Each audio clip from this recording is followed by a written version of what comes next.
Tonight, we begin Music, a journey into one of history's most extraordinary love stories.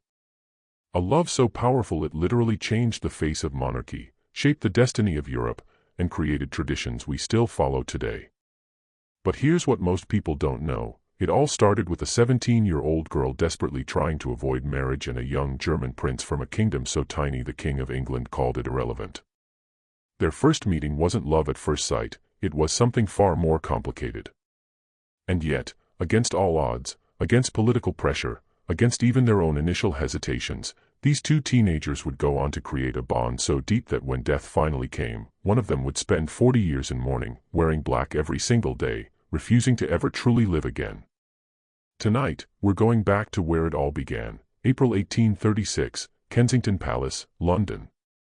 A birthday party that nobody realized would change history forever. So before we step into that palace together, I want to ask you something. If you're someone who loves real stories about real people, stories that remind us love is messy and complicated and beautiful all at once, would you take just a second to hit that subscribe button? And if tonight's story moves you, maybe tap that like button or drop a comment telling me where you're watching from right now. Are you in bed with the lights low, on a night drive, washing dishes? I genuinely love knowing you're here with me. Now get comfortable. Maybe dim those lights. Let the world outside fade away for a while, and let's travel back nearly 200 years to meet two teenagers who had no idea they were about to become the most famous couple in the world. Picture this, it's April 24, 1836. Princess Alexandrina Victoria, though everyone just calls her Victoria, is turning 17. She's tiny, barely 5 feet tall, with piercing blue eyes and a stubborn streak that terrifies her handlers. She's been raised in what they call the Kensington system, which is really just a fancy term for isolation. She doesn't have friends her own age. She's not allowed to be alone, ever. She sleeps in her mother's bedroom. She can't even walk downstairs without someone holding her hand. Literally, it's suffocating, it's lonely, and it's all because she's third in line to the British throne, and the people controlling her mother want to control her too.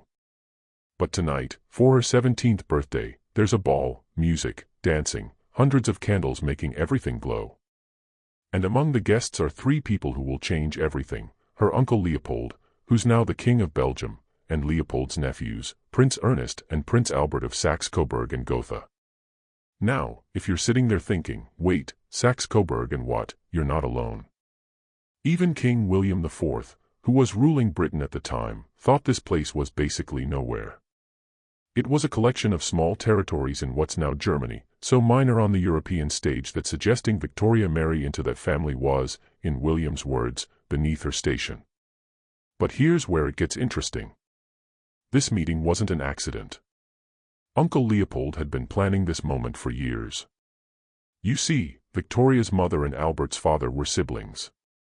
Leopold saw an opportunity to strengthen his own family's influence by uniting these two branches. It was calculated, strategic, political, except, and this is the beautiful part, nobody told the teenagers that.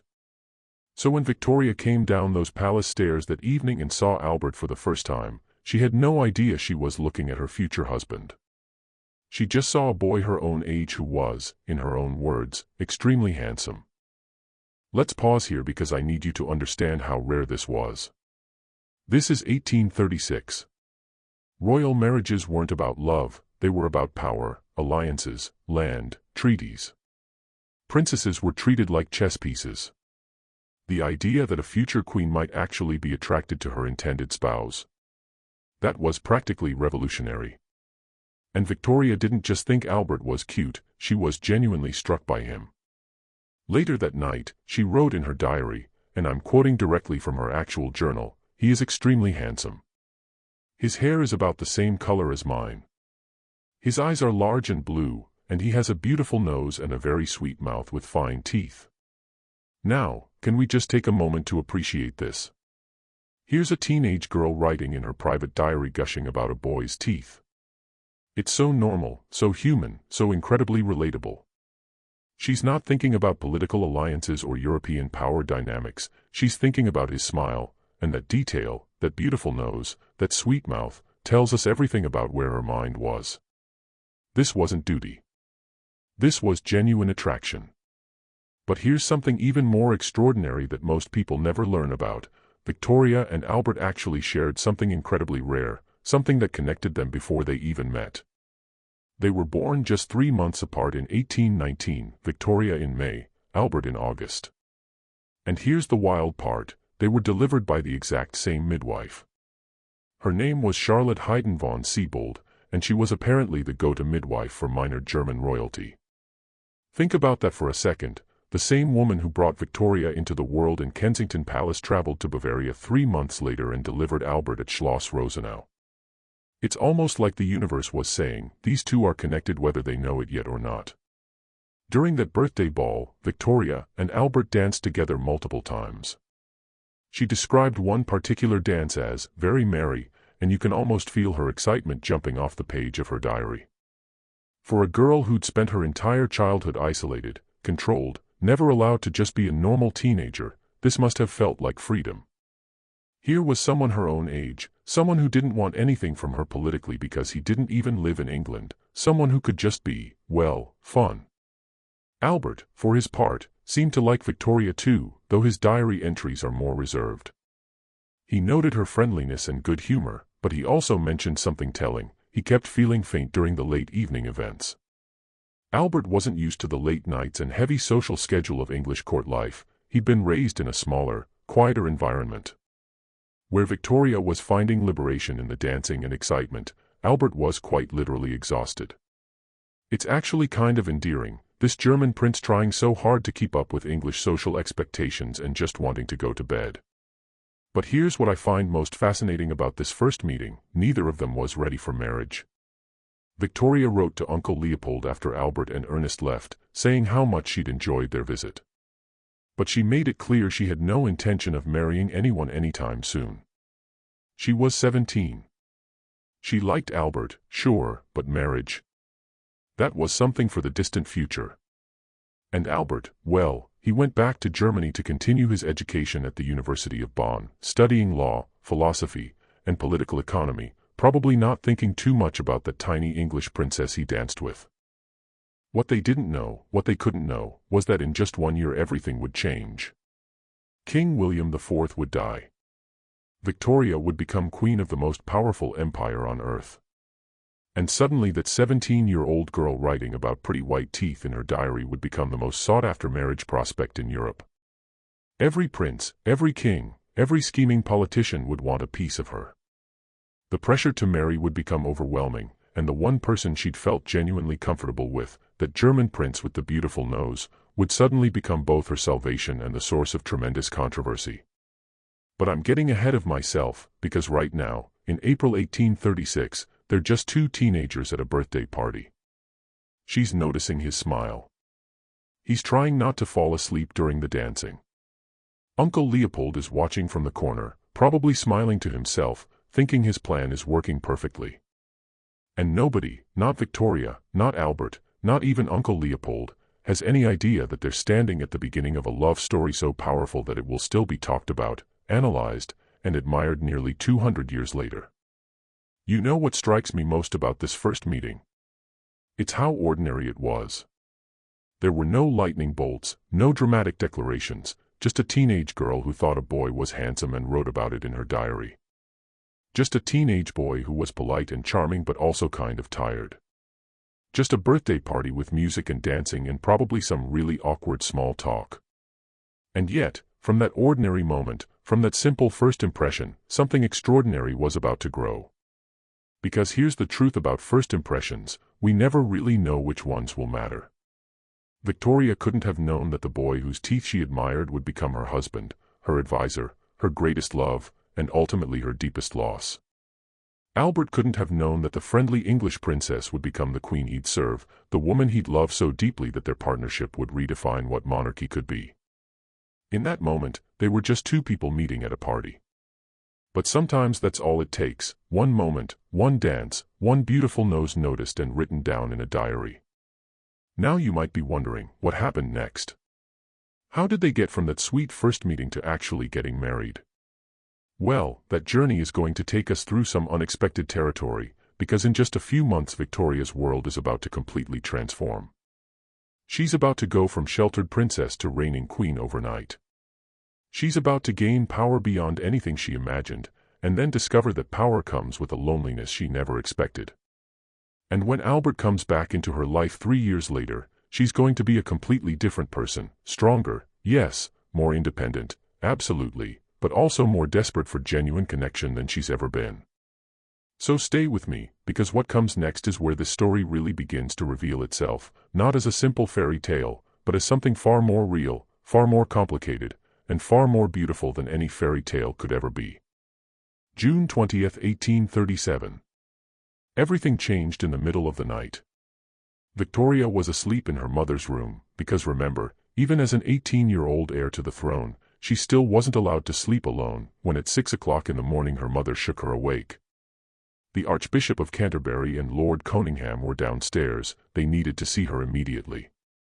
Victoria threw on her dressing gown, walked into her sitting room alone for the first time in her life, and received the news that would alter everything. King William IV had died at 12 minutes to that morning. She was now Queen of the United Kingdom of Great Britain and Ireland. Let me read you exactly what Victoria wrote in her journal that day, because her words capture something extraordinary. Lord Conyngham then acquainted me that my poor uncle, the king, was no more, and had expired at 12 minutes to this morning, and consequently that I am queen. That phrase, I am queen, it's so simple, so direct. No fanfare, no dramatic flourish, just a girl processing the most overwhelming moment of her life. And here's what breaks my heart about this moment. Victoria was 18 years old. 18, think about what you were doing at 18, maybe starting college, working your first real job, trying to figure out who you even were.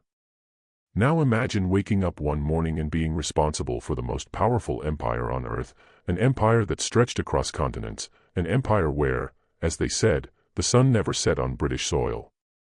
All of that dropped into the lap of a girl who'd never been allowed to make her own decisions, who'd never been alone, who'd been controlled her entire life by people who saw her as a means to power. The first thing Victoria did as queen was revolutionary. She asked to be alone for an hour. 1 hour by herself. Nobody supervising her. Nobody controlling her movements. Nobody telling her what to do.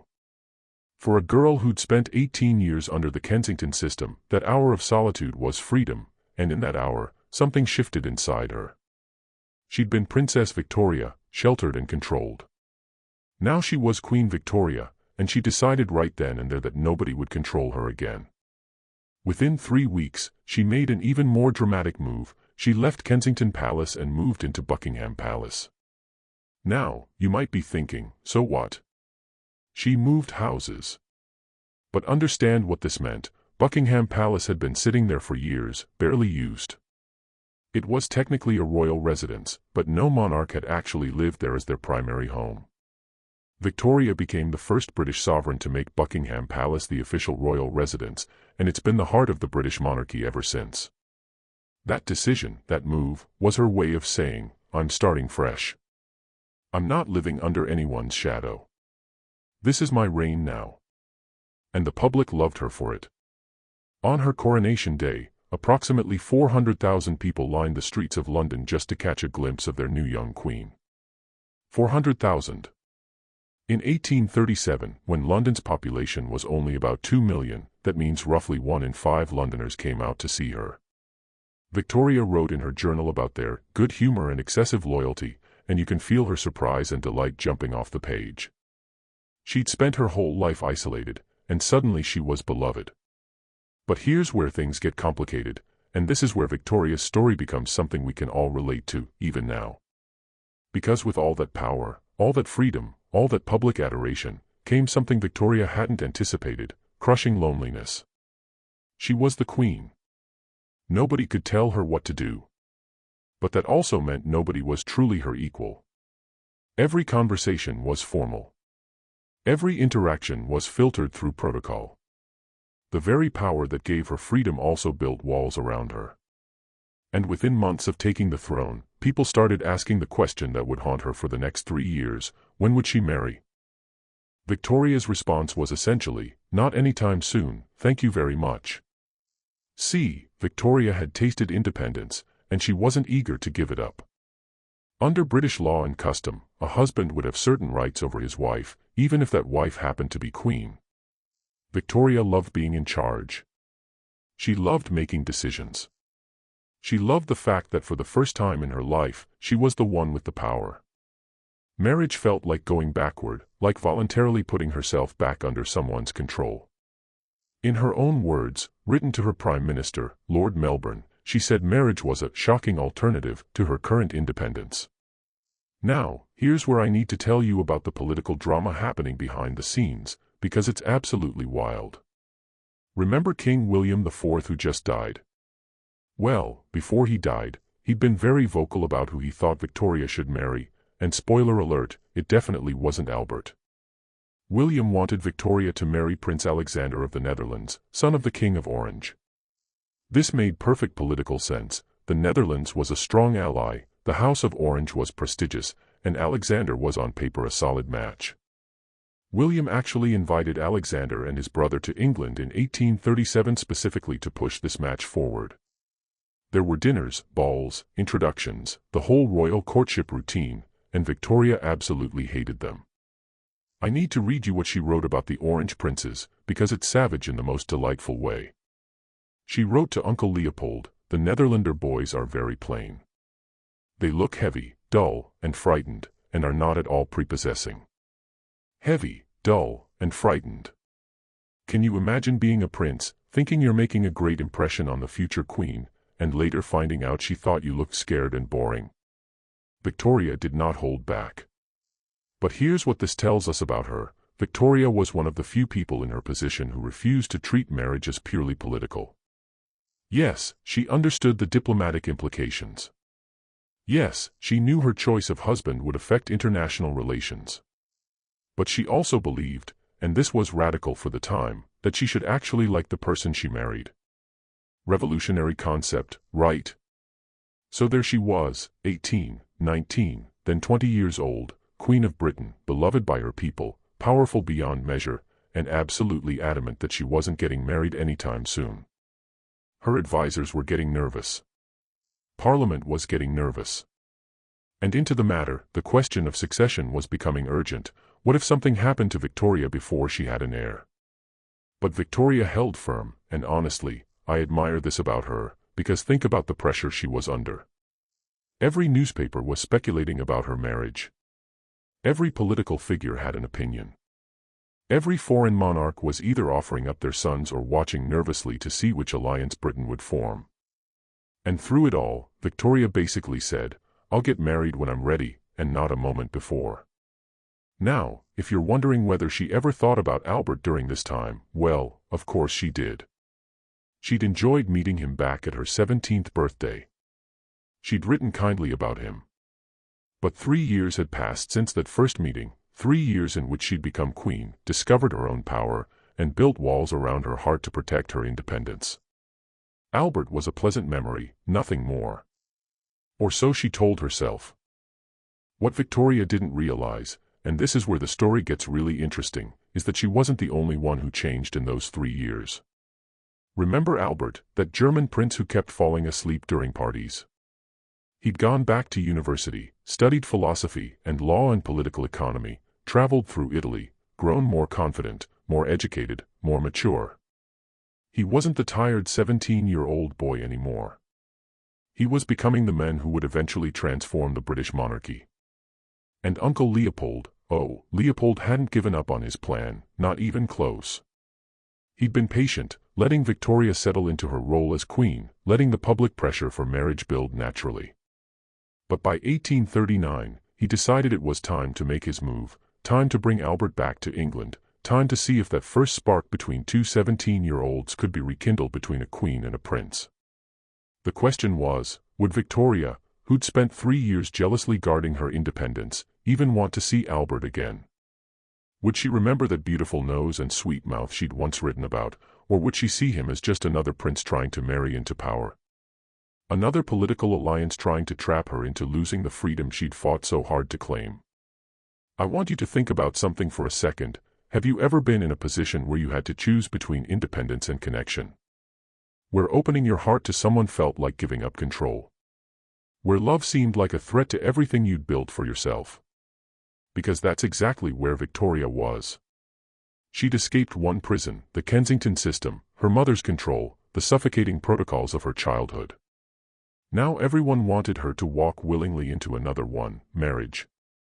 The irony is that the one person who might actually understand her, who might actually respect her power rather than try to diminish it, was Albert. But Victoria didn't know that yet. She couldn't know it. All she knew was that Uncle Leopold kept writing letters suggesting Albert visit again, and she kept making excuses to delay, too busy with royal duties, not ready, not interested, maybe next year. But Leopold was persistent, and finally, in October 1839, Victoria agreed to a visit. She told herself it was just courtesy, a chance to see her cousins again, nothing serious, certainly not about marriage. She'd made that very clear to everyone, including Lord Melbourne. She wasn't ready to marry anyone, and when she did marry, it would be her choice, made in her own time, on her own terms. What Victoria didn't expect, what she couldn't possibly have anticipated, was that when Albert stepped through the doors of Windsor Castle that October, she would look at him and feel something shift inside her, something that had nothing to do with politics or duty or diplomatic alliances, something that terrified her precisely because it felt so real. But that moment, that second meeting, that transformation from resistance to surrender, that's a story powerful enough to need its own telling. And trust me, what happens next will show you that sometimes the walls we build to protect ourselves are the very things keeping out exactly what we need. 7 o'clock in the evening, October 10, 1839, Windsor Castle. Albert's carriage rolled through the gates, and Victoria stood at a window waiting. She told herself she was calm, composed. This was just a courtesy visit. After all, she'd see her cousins Albert and Ernest again, exchange pleasantries, maybe have some dinners together, and they'd go back to Germany. No pressure, no expectations, just a simple family reunion.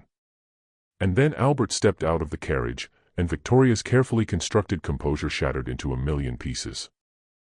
Later that night, she grabbed her journal, and I love this about her, she always turned to her journal when emotions overwhelmed her, and she wrote, "It was with some emotion that I beheld Albert, who is beautiful, not handsome this time, beautiful."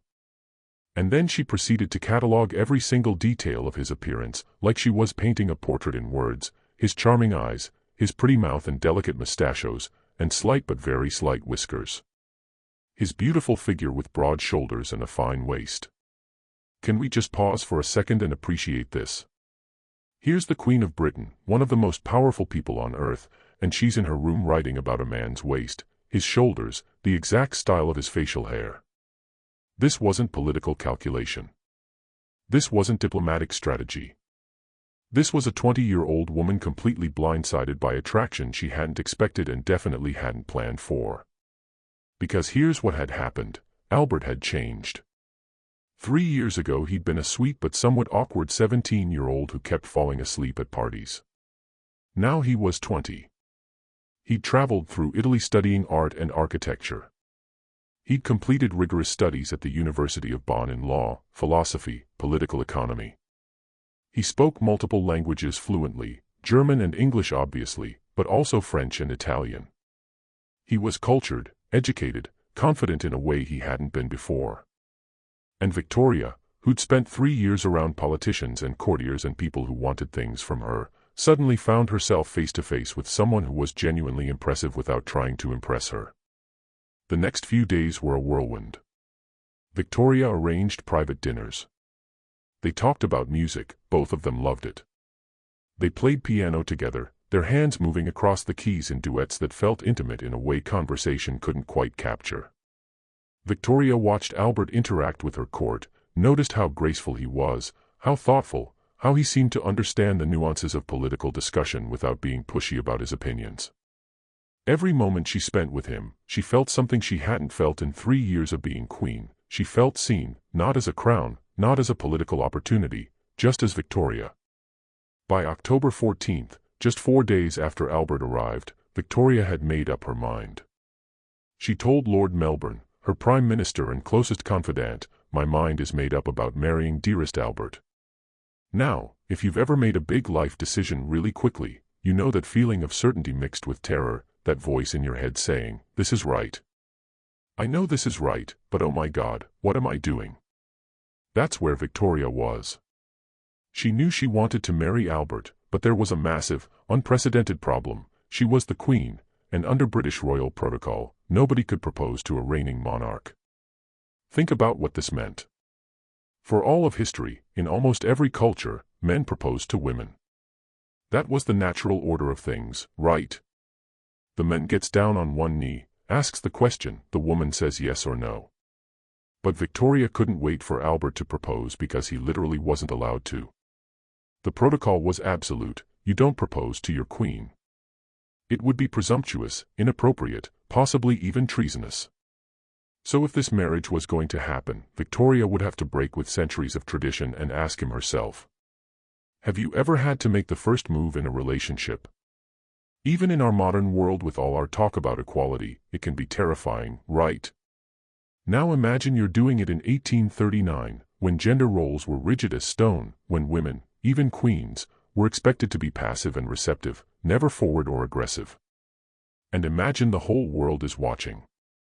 Every word you say will be recorded, analyzed, gossiped about in every court in Europe.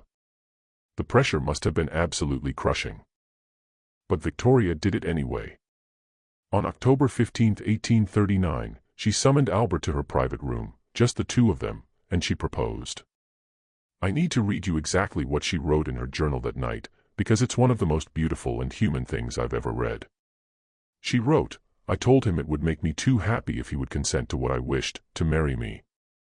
We embraced each other over and over again, and he was so kind, so affectionate. Oh, to feel I was and am loved by such an angel as Albert was too great delight to describe. Can you hear the joy in those words? The relief. She'd taken this enormous risk, broken protocol, put her heart on the line, and he said yes. Not because he had to, not because it was politically advantageous, though obviously it was, but because, as she wrote, he loved her, and she could feel it. But here's where the fairy tale hits reality hard, because the moment Victoria and Albert's engagement became public, all hell broke loose politically. Remember, Albert was from Saxe-Coburg and Gotha, which most British politicians saw as basically irrelevant on the European stage. There were immediate questions: what title would he have? What would his role be? And most contentiously, how much money would Parliament grant him? Now, this is where it gets really messy. Back in 1816, when Princess Charlotte, the former heir to the throne, had married Prince Leopold, Parliament had granted Leopold an allowance of £50,000 per year. £50,000, that was the precedent. So naturally, Victoria assumed Albert would receive the same. Parliament said absolutely not. They offered him £30,000. Victoria was furious. She fought tooth and nail for Albert to receive the full £50,000. She gave speeches. She lobbied politicians. She made it clear this was deeply important to her. And you know what? She lost. Parliament voted, and Albert got £30,000. It was a direct insult, a way of telling both Victoria and Albert, he's not important enough. He's not British enough. He doesn't deserve equal treatment. But that humiliation was nothing compared to what came next. Victoria wanted Albert to have the title of king, not king in the sense of ruling. She would still be the monarch, but king as a title, a recognition of his status as her husband and consort. She believed, and these are her words, that he ought to have this title. It made sense to her, they would be partners. Why shouldn't he have a title that reflected that partnership? The Chancellor shut her down immediately. Want to know why? Because in the British hierarchy of titles, king outranks queen. If Albert became king, even just in title, it would technically make him superior to Victoria. And Parliament wasn't about to let a German prince outrank their British queen. So Albert would be prince consort, not king, just prince. And it would take 17 years, before Victoria could even formally grant him the title, prince consort, as an official designation. For 17 years, he was just His Royal Highness Prince Albert, not even Prince of the United Kingdom, just Prince Albert, as if he were some minor noble who'd married well. Now I want you to think about this from both of their perspectives, because this is where their love story becomes so much more complex and real than any fairy tale. From Victoria's side, she'd finally opened her heart to someone. She'd taken the terrifying step of proposing, of making herself vulnerable, and now Parliament was publicly disrespecting the man she loved, paying him less than precedent demanded, denying him a title she felt he deserved. Every insult to Albert felt like an insult to her judgment, her choice, her love. And there was nothing she could do about it. For all her power as queen, she couldn't override Parliament on this. It was one of her first real lessons in the limits of constitutional monarchy. From Albert's side, imagine leaving your home country to marry someone you care about, knowing you'll never rule in your own right, never have real political power, always be in your wife's shadow. And then imagine arriving in your new country and being told publicly that you're worth less than the men who'd had your position before, that your new countrymen don't trust you, don't value you, see you as an outsider trying to grab power through marriage. How do you not take that personally? How do you not feel humiliated? And yet, and this is crucial, Albert said yes anyway. He knew all of this was coming. Uncle Leopold had prepared him, warned him what he was getting into. Albert understood that marrying Victoria meant giving up any dreams of independent power. It meant living in her shadow forever. It meant dealing with a British establishment that would never fully accept him. And he chose her anyway. That's the sacrifice people don't talk about enough.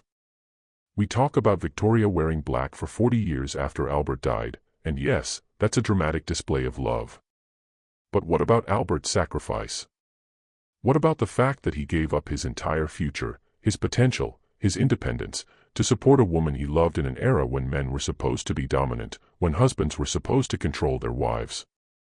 Albert willingly entered a marriage where he would always be subordinate, not just legally. Victoria was queen, so that was unavoidable, but socially, politically, in every way that mattered to a man of that time. You know what I find most moving about this moment? Neither of them was naive. Victoria knew she was asking Albert to give up everything. Albert knew exactly what he was signing up for. They both went into this marriage with their eyes wide open, aware of all the complications and controversies and challenges ahead, and they chose each other anyway. Not because it was easy, not because it was politically perfect, but because sometimes love means looking at all the very good reasons not to do something and doing it anyway. On November 23, 1839, Victoria stood before her Privy Council and formally declared her intention to marry Prince Albert of Saxe-Coburg and Gotha. The wedding was set for February 10, 1840, just over 2 months away. 2 months for Albert to prepare to leave his home forever. 2 months for Victoria to prepare to share her life, her throne, her power with someone else for the first time since becoming queen. 2 months for both of them to wonder if they were making the biggest mistake of their lives or the best decision they would ever make. The answer, as we'll see, was somehow both, because what was about to happen when they actually got married, when the reality of their relationship collided with the public spectacle of a royal wedding, when political pressures met personal intimacy, when two strong-willed people tried to figure out how to build a life together under impossible circumstances, that was going to test them in ways neither of them expected. But before we get to the wedding itself, before we talk about the white dress that changed fashion forever, and the vows that were witnessed by thousands, I need you to understand something important about what was about to unfold, because this wedding wasn't just the beginning of a marriage. It was the beginning of a revolution in how the world thought about royal relationships, about power and partnership, about what it meant to be both a sovereign and a spouse. And it all started with one young woman brave enough to ask the question that tradition said she shouldn't ask, and one young man brave enough to say yes to a life that would give him everything and nothing all at once. There are moments in history that ripple forward through time, touching lives centuries later in ways nobody could have predicted.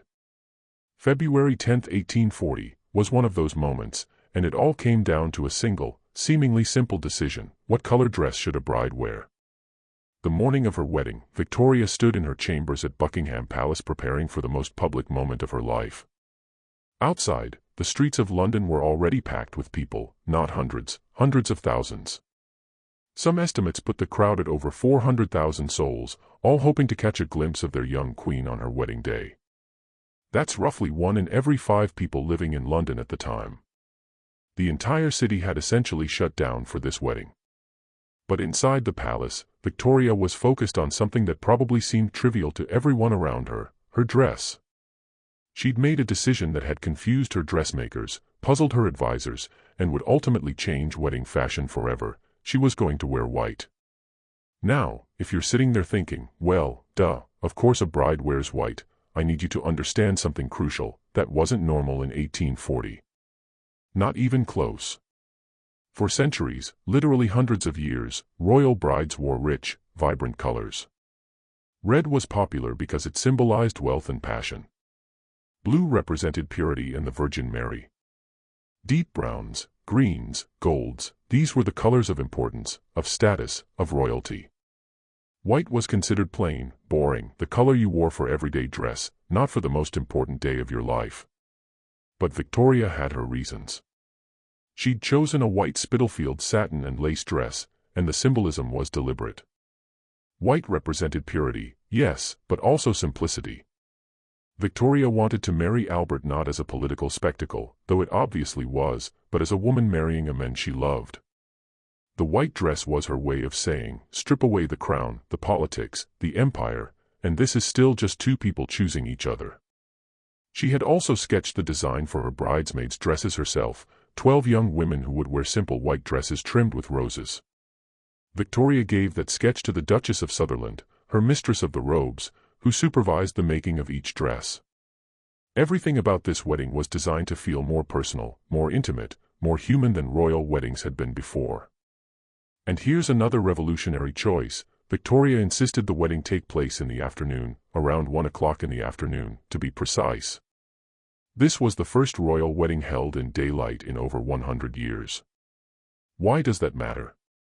Because traditional royal weddings happened late at night, private affairs witnessed by only the most elite members of court. By holding the ceremony in the afternoon, Victoria ensured that thousands of ordinary people could line the streets, see her carriage procession, feel part of the celebration.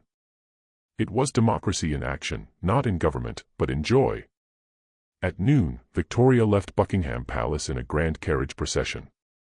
She was escorted by her ladies-in-waiting, by guards in full ceremonial dress, by mounted cavalry whose horses' hoofs clattered on the cobblestones. The route to the Chapel Royal at St. James's Palace was only about a mile, but the carriage moved slowly, deliberately, so people could see their queen. And what they saw was a young woman in a white dress looking nervous and excited, and so utterly human that the crowd's cheers became almost deafening. Albert arrived separately, escorted by a squadron of senior cavalry. He wore his military uniform, looking every bit the romantic hero. When Victoria's carriage finally reached the Chapel Royal, her 12 bridesmaids, all daughters of nobility, all in their matching white dresses, carefully carried her train up the chapel steps. Since Victoria's father had died when she was an infant, her uncle, Prince Augustus Frederick, the Duke of Sussex, walked her down the aisle. Can you imagine that moment? Victoria, barely 21 years old, walking toward Albert, who was standing at the altar waiting for her. Everything they'd been through, that first meeting when they were 17, the 3 years apart, the second meeting where everything changed, the political battles, the public scrutiny, all of it led to this moment. Two people who could have taken the easy political path, but chose instead to follow something messier and more real. The ceremony itself was traditional Anglican liturgy, but what happened afterward, that's what people really wanted to know about, because Victoria, in a move that was both completely understandable and totally scandalous for the time, kept a very detailed account of her wedding night in her journal.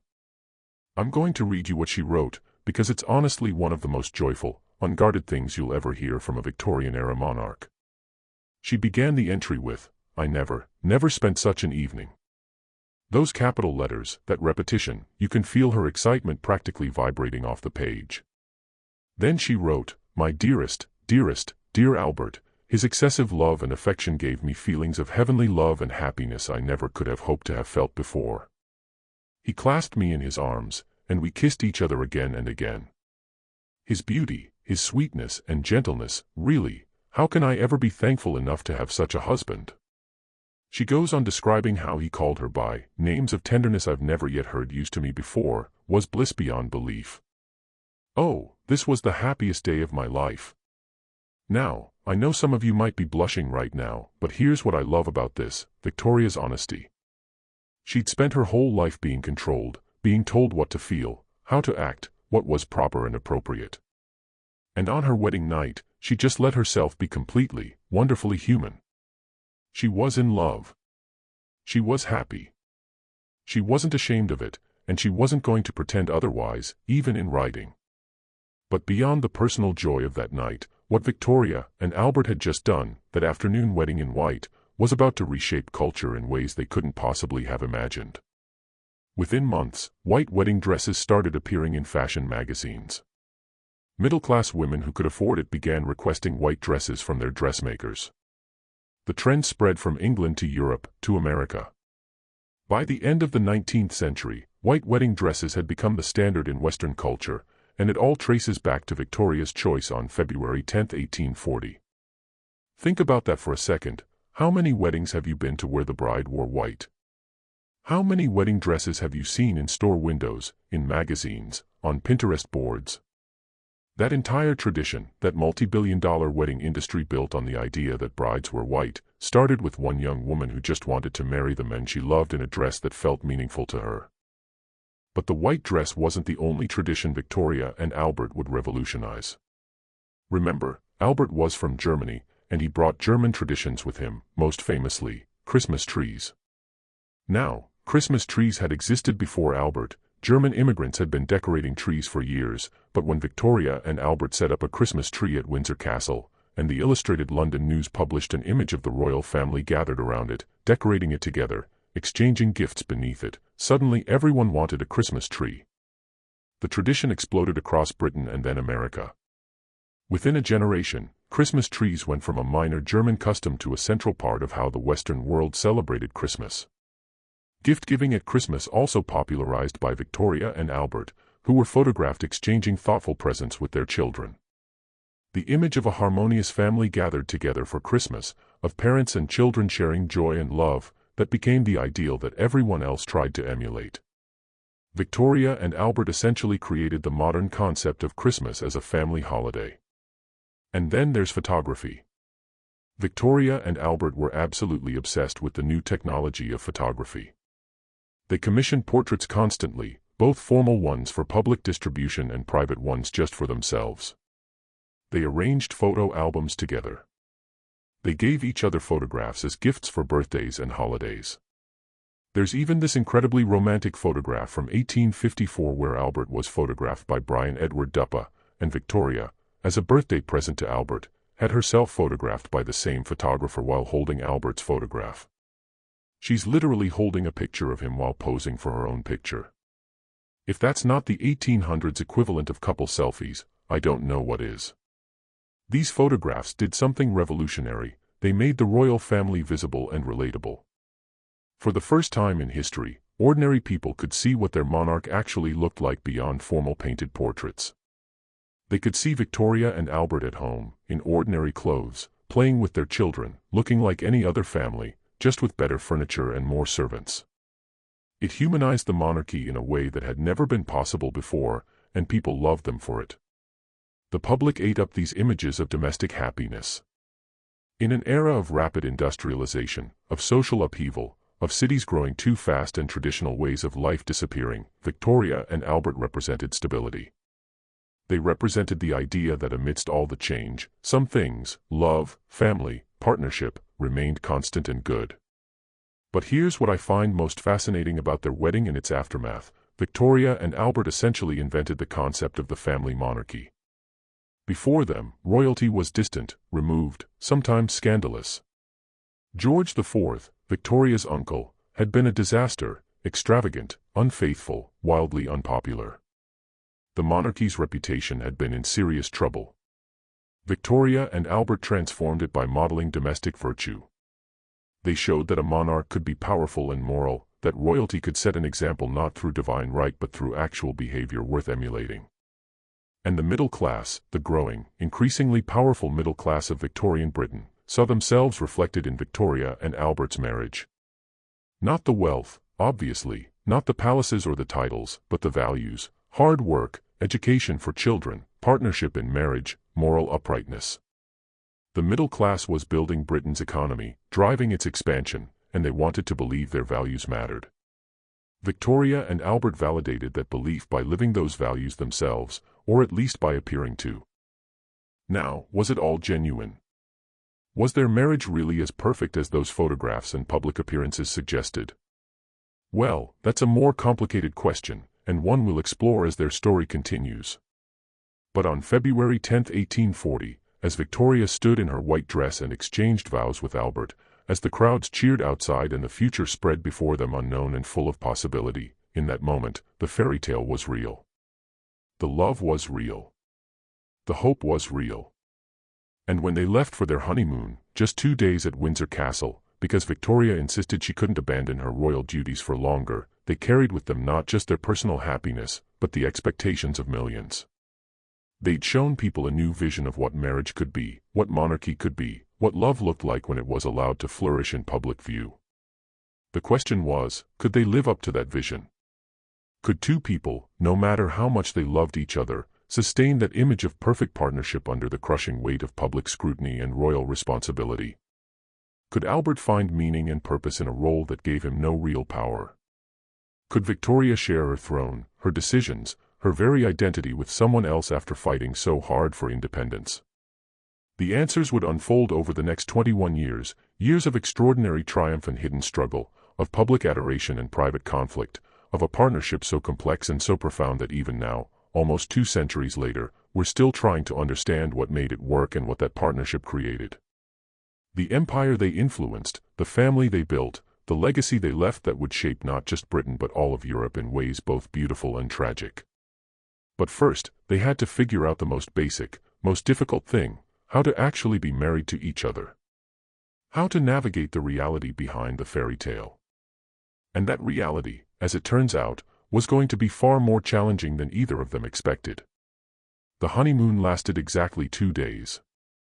2 days. Most newlyweds would want weeks, maybe months, to just be together away from the world. But on February 12, 1840, just 48 hours after their wedding, Victoria insisted they return to London. She had government papers to review, ministers to meet, decisions to make. The empire, as she saw it, couldn't wait. Albert must have felt the reality of his new life settling in like a weight. He'd married the Queen of Britain, yes, but what did that actually mean for him? What was he supposed to do all day? He had no official role, no defined responsibilities, no power beyond whatever Victoria chose to give him. And Victoria, for all her love, had spent 3 years jealously guarding her independence. She wasn't about to hand over her authority just because she'd gotten married. So there was Albert, 20 years old, in a foreign country where half the population still viewed him with suspicion, with nothing to do but look decorative at state functions. He'd been educated at one of Europe's finest universities. He spoke multiple languages. He understood law, philosophy, political economy, art, science. And his job was essentially to stand next to Victoria at ceremonies and smile.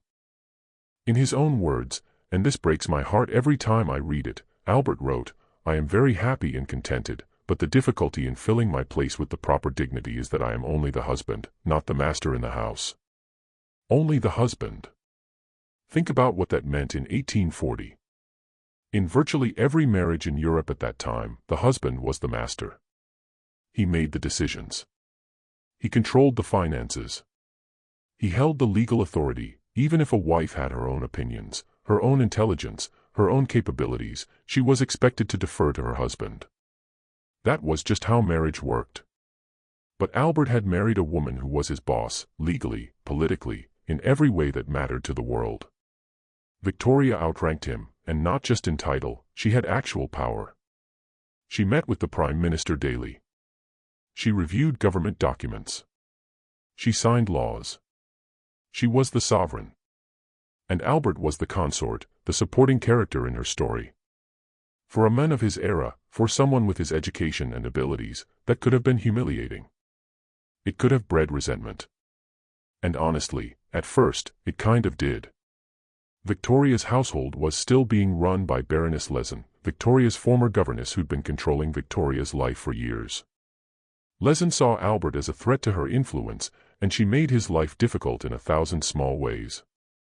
And Victoria, caught between the woman who'd raised her and the men she'd just married, didn't always take Albert's side. But then something remarkable happened, something that would transform their marriage from a potential power struggle into one of history's greatest working partnerships. And it started with a simple, almost mundane decision. Victoria had their desks moved, not to separate rooms, not to opposite sides of the palace. She had their desks placed right next to each other, side by side, so close that they could work together. Papers spread between them, conferring on decisions, sharing the burden of governance. Have you ever worked closely with someone you love? I mean, really worked together, not just in the same building, but on the same projects, making decisions together, problem-solving together. It's intimate in a way that's hard to describe.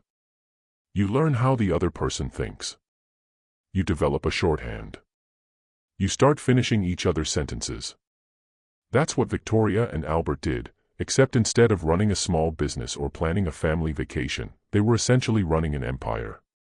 And slowly, gradually, Victoria began to realize something. Albert was brilliant, not just educated, brilliant. When political crisis arose, Albert could analyze the situation from multiple angles, seeing implications Victoria sometimes missed. When foreign diplomats visited, Albert could converse with them in their own languages, making connections that strengthened Britain's international relationships. When complex economic or scientific questions came up, Albert had the education to understand them deeply. Most importantly, Albert had something Victoria desperately needed: objectivity.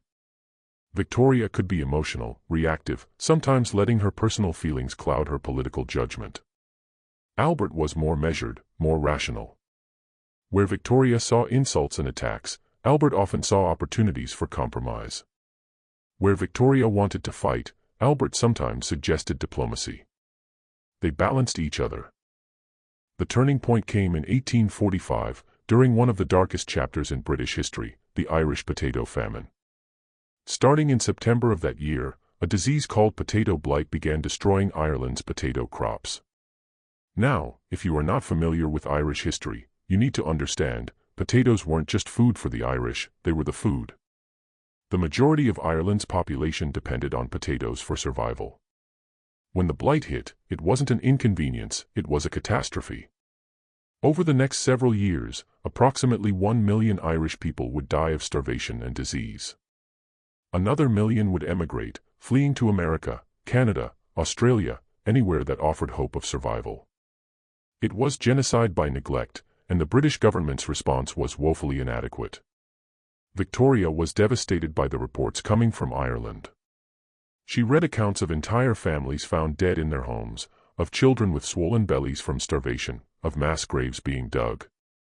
But she also felt helpless. The British government, led by Prime Minister Sir Robert Peel and later Lord John Russell, had to manage the response. Victoria could advocate, but she couldn't dictate policy. This is where Albert stepped in. He helped Victoria draft letters to her ministers arguing for more aggressive government intervention. He helped her navigate the complex economic and political arguments about free trade versus direct aid. When Victoria's emotions threatened to overwhelm her, because how do you read about children starving and not feel overwhelmed, Albert helped her channel that emotion into constructive action. Together, they personally donated £2,000 to famine relief. Now, that might not sound like much, but in 1845 terms that was enormous, roughly equivalent to about £200,000 today. They also publicly encouraged others to donate, using their influence to mobilize private charity when government response fell short. Did they do enough? No. Nobody did enough. The Irish potato famine remains one of history's great tragedies, and the British government's response remains a stain on Britain's history. But Victoria and Albert's response showed something important: they were beginning to function as a team. Albert wasn't just standing beside Victoria looking pretty anymore, he was helping her think through complex problems, helping her be a better queen. And Victoria noticed. She started relying on Albert more, asking his opinion more, including him in more meetings. By the late 1840s, Albert was essentially functioning as Victoria's private secretary, reviewing documents before she saw them, meeting with ministers on her behalf, helping draft her correspondence. He still had no official title reflecting this role. Remember, he was just Prince Albert, not even formally prince consort yet, but functionally, he'd become indispensable. The British establishment, which had been so dismissive of Albert when he'd first arrived, slowly began to change their tune. They saw how hard he worked. They saw his intelligence. They saw that he wasn't trying to control Victoria, but rather to support her. And they saw that Victoria, with Albert's help, was actually becoming a more effective monarch. But Albert's crowning achievement, the moment that would transform him from the German prince to a beloved national figure, came in 1851 with the Great Exhibition. Picture this: Albert has an idea. What if Britain hosted an international exhibition showcasing the latest innovations in industry, science, technology, and art from around the world, not just British innovations, but innovations from every country? A celebration of human progress and achievement all gathered in one place. It would demonstrate Britain's leadership on the world stage while also fostering international cooperation and cultural exchange. It was ambitious. It was unprecedented. And initially, a lot of people thought it was a terrible idea. Critics worried about the cost, about foreigners flooding into London, about the logistics of building a structure large enough to house such an exhibition. The satirical magazine Punch ran cartoons mocking the whole concept. But Albert believed in it, and he threw himself into making it happen with an energy and dedication that surprised everyone. He chaired the organizing committee himself. He met with architects, engineers, manufacturers, foreign diplomats. He worked 14 to 16-hour days for months on end. This wasn't ceremonial involvement. Albert was personally managing the details of one of the largest public events Britain had ever attempted. The result was the Crystal Palace, built in Hyde Park, designed by Joseph Paxton. It was a marvel of Victorian engineering, a massive structure of glass and iron covering about 19 acres with over 900,000 square feet of exhibition space. It was like nothing anyone had ever seen, a palace made of light and air, modern and almost magical. The Great Exhibition opened on May 1, 1851. Over the next 5.5 months, it would attract more than 6 million visitors, 6 million visitors in a country whose total population was only about 20 million. That means nearly 1 in 3 people in Britain visited the exhibition. And they came from all classes: wealthy aristocrats, yes, but also middle-class families, working-class people who saved for months to afford the train fare to London. And what they saw inside was breathtaking. Over 100,000 exhibits from around the world, the Kohinoor diamond from India, machinery from America, textiles from France, scientific instruments from Germany, works of art from across Europe. Visitors could see steam engines and hydraulic presses, daguerreotypes and telescopes, sculptures and paintings. They could witness the cutting edge of human achievement all in one place. Notable visitors included Charles Dickens, who was fascinated by the machinery, Charlotte Bronte, who wrote that she'd never seen anything like it, Charles Darwin attended multiple times, even Karl Marx showed up, though he was probably taking notes on capitalist excess rather than celebrating it. The exhibition made a profit of £186,000, a massive sum, and Victoria and Albert decided that money should fund future educational and cultural institutions. That profit helped establish the South Kensington Museum, which eventually became the Victoria and Albert Museum, the V&A, which still exists today as one of the world's great museums of art and design. It also helped fund what would eventually become the Natural History Museum and the Science Museum. So when you visit the V&A, when you marvel at its collections, you're looking at Albert's legacy, his vision of making art and culture accessible to everyone regardless of class or background, his belief that education and beauty should be available to all people, not just the wealthy elite. The Great Exhibition transformed Albert's reputation overnight. Suddenly, he wasn't the foreign prince who'd married into power, he was the visionary who'd given Britain and the world something extraordinary. Newspapers that had mocked him now praised him. Political figures who dismissed him now sought his counsel. The public who'd viewed him with suspicion now saw him as a champion of British achievement and progress. And Victoria was bursting with pride. She attended the exhibition dozens of times, often with Albert and their growing family. By 1851 they had 5 children. She wrote in her journal about how moved she was seeing Albert's vision realized, watching her husband receive the recognition he deserved. But here's what I find most remarkable about this period: Victoria and Albert had essentially created a dual monarchy without anyone formally acknowledging it. Albert still had no legal authority. He still couldn't vote in Parliament. He still had to get Victoria's permission for major decisions. On paper, he was powerless. But in practice, Albert was functioning as an unofficial king. He attended Privy Council meetings. He reviewed state papers.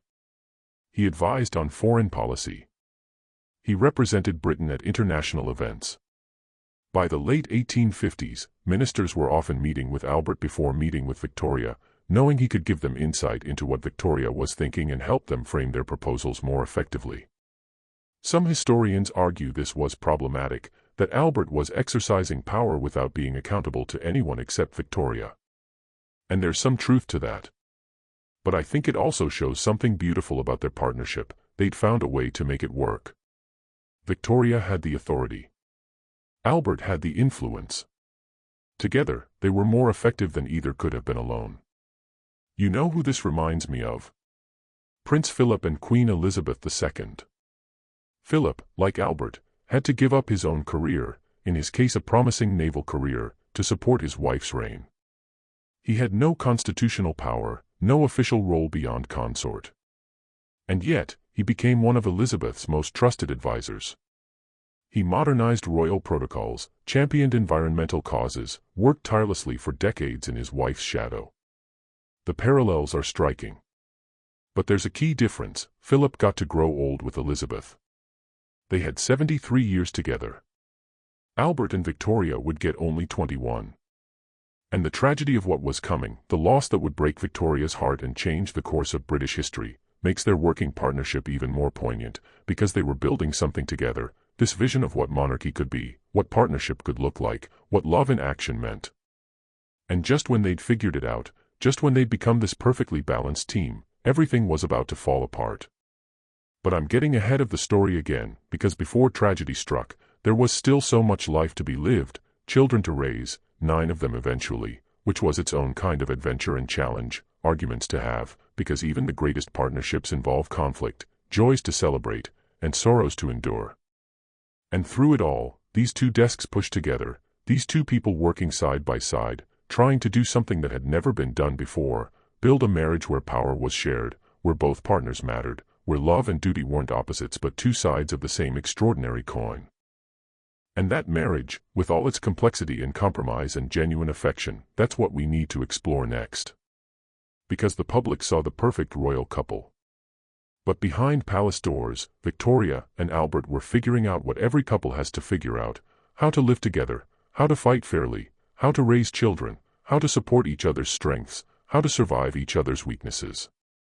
And their story, the real story, not the fairy tale version, that's where the deepest lessons about love and partnership are waiting to be discovered. 9 months, that's how long Victoria got to enjoy being married without the complications of motherhood. 9 months of that honeymoon phase where it's just the two of you figuring out your rhythm, building your life together. And then on November 21, 1840, Victoria gave birth to their first child, a daughter they named Victoria, though everyone called her Vicky. And Victoria hated every moment of it. I know that sounds shocking. We're so used to hearing about mothers glowing with joy, talking about how pregnancy is a miracle, how magical it all is.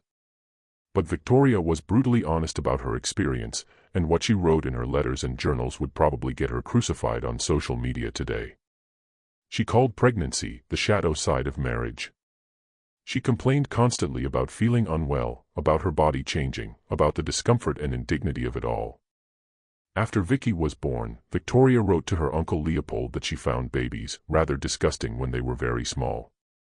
Now, before you judge her too harshly, let me give you some context. Victoria would have 9 children in 17 years. 9. That's almost constantly pregnant or recovering from childbirth from age 21 to age 38. Her body never really got a break. And unlike most women of her era, Victoria couldn't just disappear from public life during pregnancy.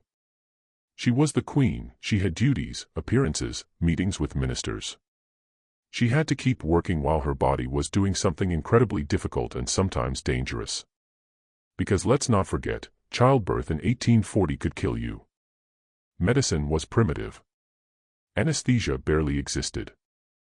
Women died in childbirth all the time, including wealthy, well-fed women. Victoria was terrified of dying in childbirth, and she was furious that it was women who had to bear this burden while men got to, well, participate in the fun part and then move on with their lives. She actually wrote to Vicky years later, after Vicky was married and pregnant herself, "I think our sex are most unenviable ones." Most unenviable, that's pretty damning. But here's where it gets even more complicated. Victoria didn't just struggle physically with pregnancy and childbirth, she struggled mentally. Today, we'd probably diagnose her with postpartum depression, a condition that affects roughly 1 in 7 women after giving birth. Though in Victoria's time, it had no name and no treatment. You were just expected to push through it. And Victoria couldn't push through it. After some of her pregnancies, especially the later ones, she had what her physicians delicately called hysterical episodes. We're talking about violent mood swings, uncontrollable rages, moments where she completely lost her composure. She would scream at Albert, at her ladies-in-waiting, at anyone who happened to be nearby. She would throw things. She would say cruel, cutting things she didn't mean.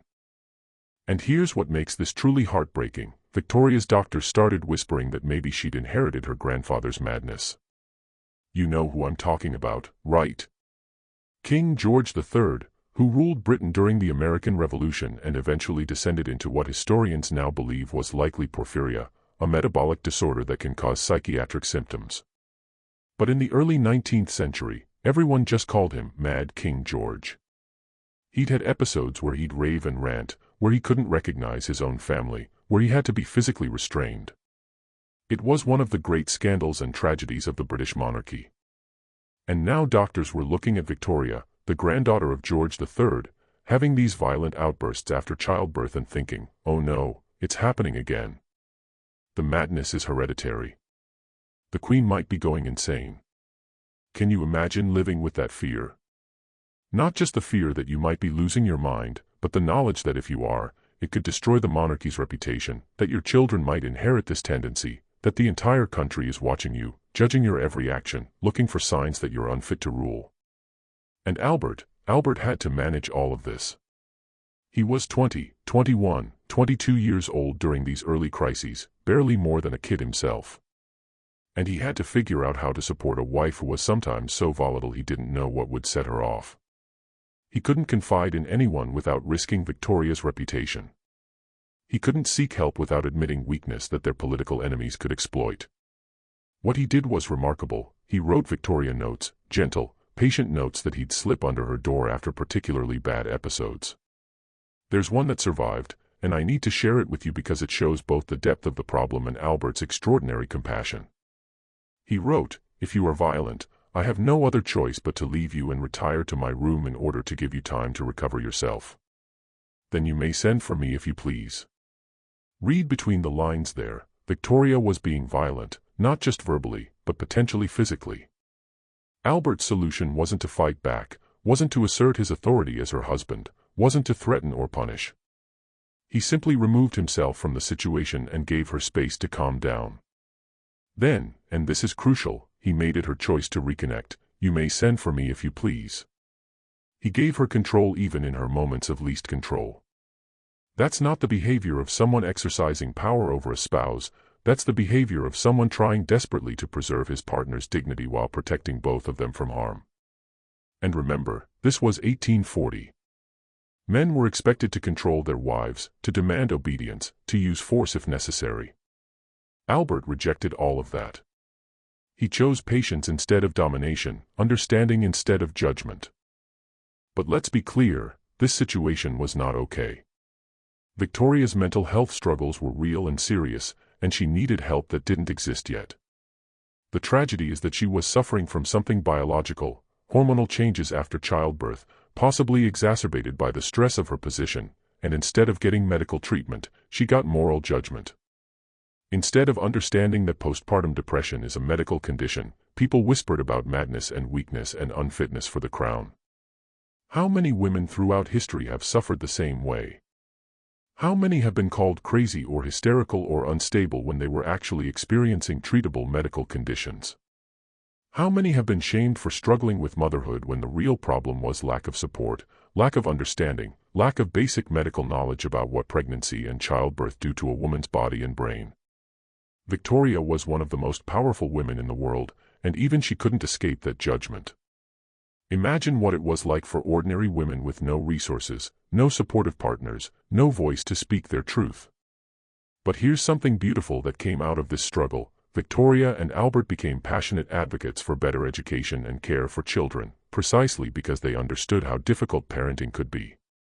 They didn't want their children to suffer the isolation and control that Victoria had experienced. They wanted something better.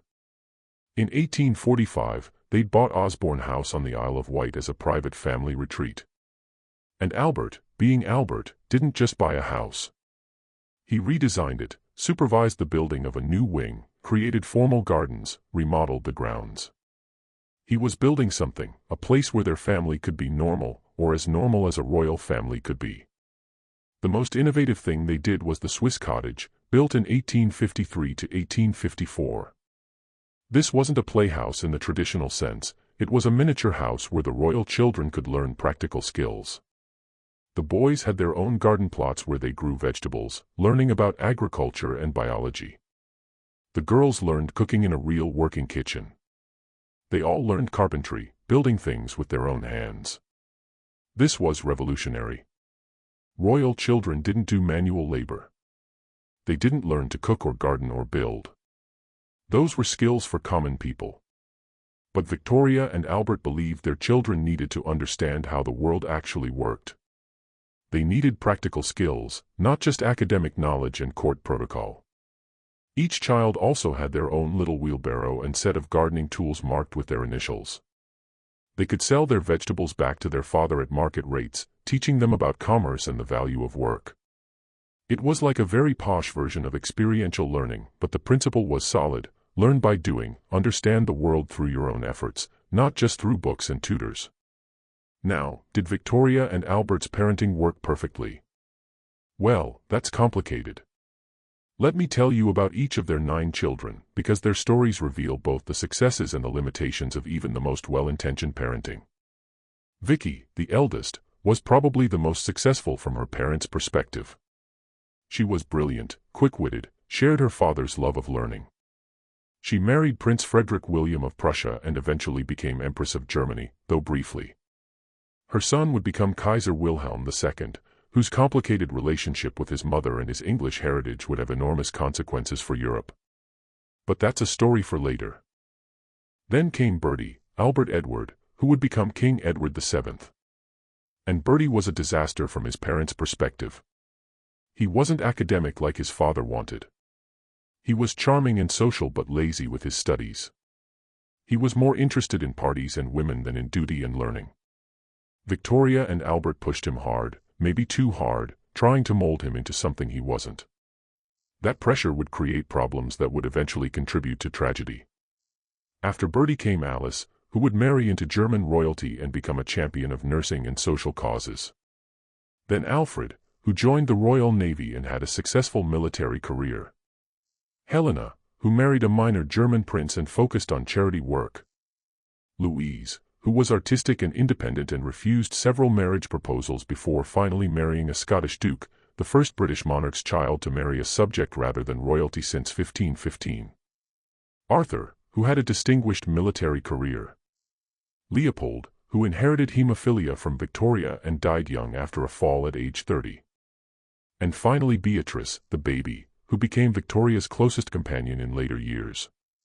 9 children, 9 completely different personalities and life paths. Some thrived under Victoria and Albert's parenting approach. Others struggled against it, just like any family. But here's what Victoria never quite grasped, that having 9 children, being constantly pregnant or recovering from childbirth while also trying to rule an empire, was an almost impossible burden. She resented her pregnancies, resented her children for making her feel unwell, resented the loss of freedom that motherhood represented. But she also felt guilty about those feelings, because wasn't she supposed to love every moment of motherhood? Wasn't that what women were supposed to do? The societal expectations around motherhood in the Victorian era were crushing. Women were supposed to be naturally maternal, naturally nurturing, naturally delighted by every aspect of child-rearing. If you weren't, if you struggled, if you found babies disgusting or pregnancy miserable, then something was wrong with you. You were unnatural, unfeminine, a failure. Those same expectations exist today, don't they? We've just gotten more subtle about it. We share Instagram photos of glowing pregnant women and perfect nurseries and happy family moments. We talk about how blessed we are, how motherhood is the greatest gift, and all of that can be true for some women some of the time. But it's not the whole truth. The whole truth includes the exhaustion and the overwhelm and the moments when you're sobbing in the bathroom because you haven't slept in 3 days and the baby won't stop crying and you feel like you're failing at the one thing you're supposed to be naturally good at. The whole truth includes postpartum depression and anxiety and all the ways our bodies and minds struggle with the enormous biological and psychological demands of creating and caring for new life. Victoria lived that whole truth, she just couldn't talk about it publicly, because she was the queen, and queens were supposed to be above such struggles. But in her letters to her daughters, in her journal entries, in those moments when she dropped her guard, she was achingly honest about how hard she found motherhood. And there's something almost heroic about that honesty, even if she couldn't share it with the world. Albert, meanwhile, threw himself into being the father he'd never really had. His own father had been distant, more interested in mistresses than in his children. Albert was determined to be different. He spent time with his children every day, even when his schedule was packed with royal duties. He oversaw their education personally, hiring tutors and reviewing their progress. He played with them, took them on educational trips, taught them to ice skate and ride horses. Was he too demanding sometimes? Probably, especially with Bertie, where his expectations were impossibly high. But he was trying. He was present in a way that royal fathers typically weren't. And his children, even the ones who struggled under his expectations, never doubted that he loved them. The image the public saw was perfect: Victoria and Albert and their growing family, models of domestic happiness. The reality was messy: Victoria struggling with depression after each birth, Albert trying to balance supporting his wife with protecting their children from her volatile moods, children being raised with love and privilege but also with enormous pressure to live up to impossible standards, arguments behind closed doors, moments of joy and connection mixed with moments of tension and pain. But isn't that every family? Isn't that the real story of parenthood? Not the Instagram version, but the 3 o'clock in the morning version, the "I don't know if I'm doing this right" version, the "I love these humans so much it terrifies me" version. Victoria and Albert were figuring it out as they went, just like every parent does. They made mistakes. They also did things remarkably well given the pressures they faced. And through it all, they were building something, a family that for all its complications and struggles was bound together by genuine affection, children who knew they were loved even when they disappointed their parents, a partnership where two people supported each other through the hardest parts of life, even when they didn't always agree on how to handle things. But that partnership, that delicate balance they'd built between love and duty, between personal needs and public demands, between individual strengths and shared purpose, it was about to face its greatest test. Because behind the scenes, tensions were building. Old struggles that had been simmering for years were about to boil over, and the question of who really controlled Victoria's life, Albert or Victoria herself, was about to become impossible to ignore. Behind every great love story, there's a power struggle, and Victoria and Albert's marriage was no exception. Here's something most people don't realize: for the first 2 years of their marriage, Victoria and Albert fought constantly. Not little disagreements, fierce, bitter arguments that sometimes lasted for days. Arguments about money, about influence, about who got to make decisions, about something that sounds trivial but absolutely wasn't: who controlled Victoria's household. Because there was a third person in their marriage. Her name was Baroness Louise Lezen, and she'd been Victoria's governess since childhood. Lezen had been there through Victoria's isolated, controlled upbringing. She'd been Victoria's ally against her mother and Sir John Conroy when they tried to dominate her. She'd been Victoria's confidant when Victoria became queen at 18 with no one else to trust. For Victoria, Lezen wasn't just a servant, she was family. She was safety. For Albert, Lezen was the enemy. Think about it from Albert's perspective. He arrives in England as Victoria's husband, expecting to have some role in managing their household, their life together. That's what husbands did in 1840, that was the natural order of things.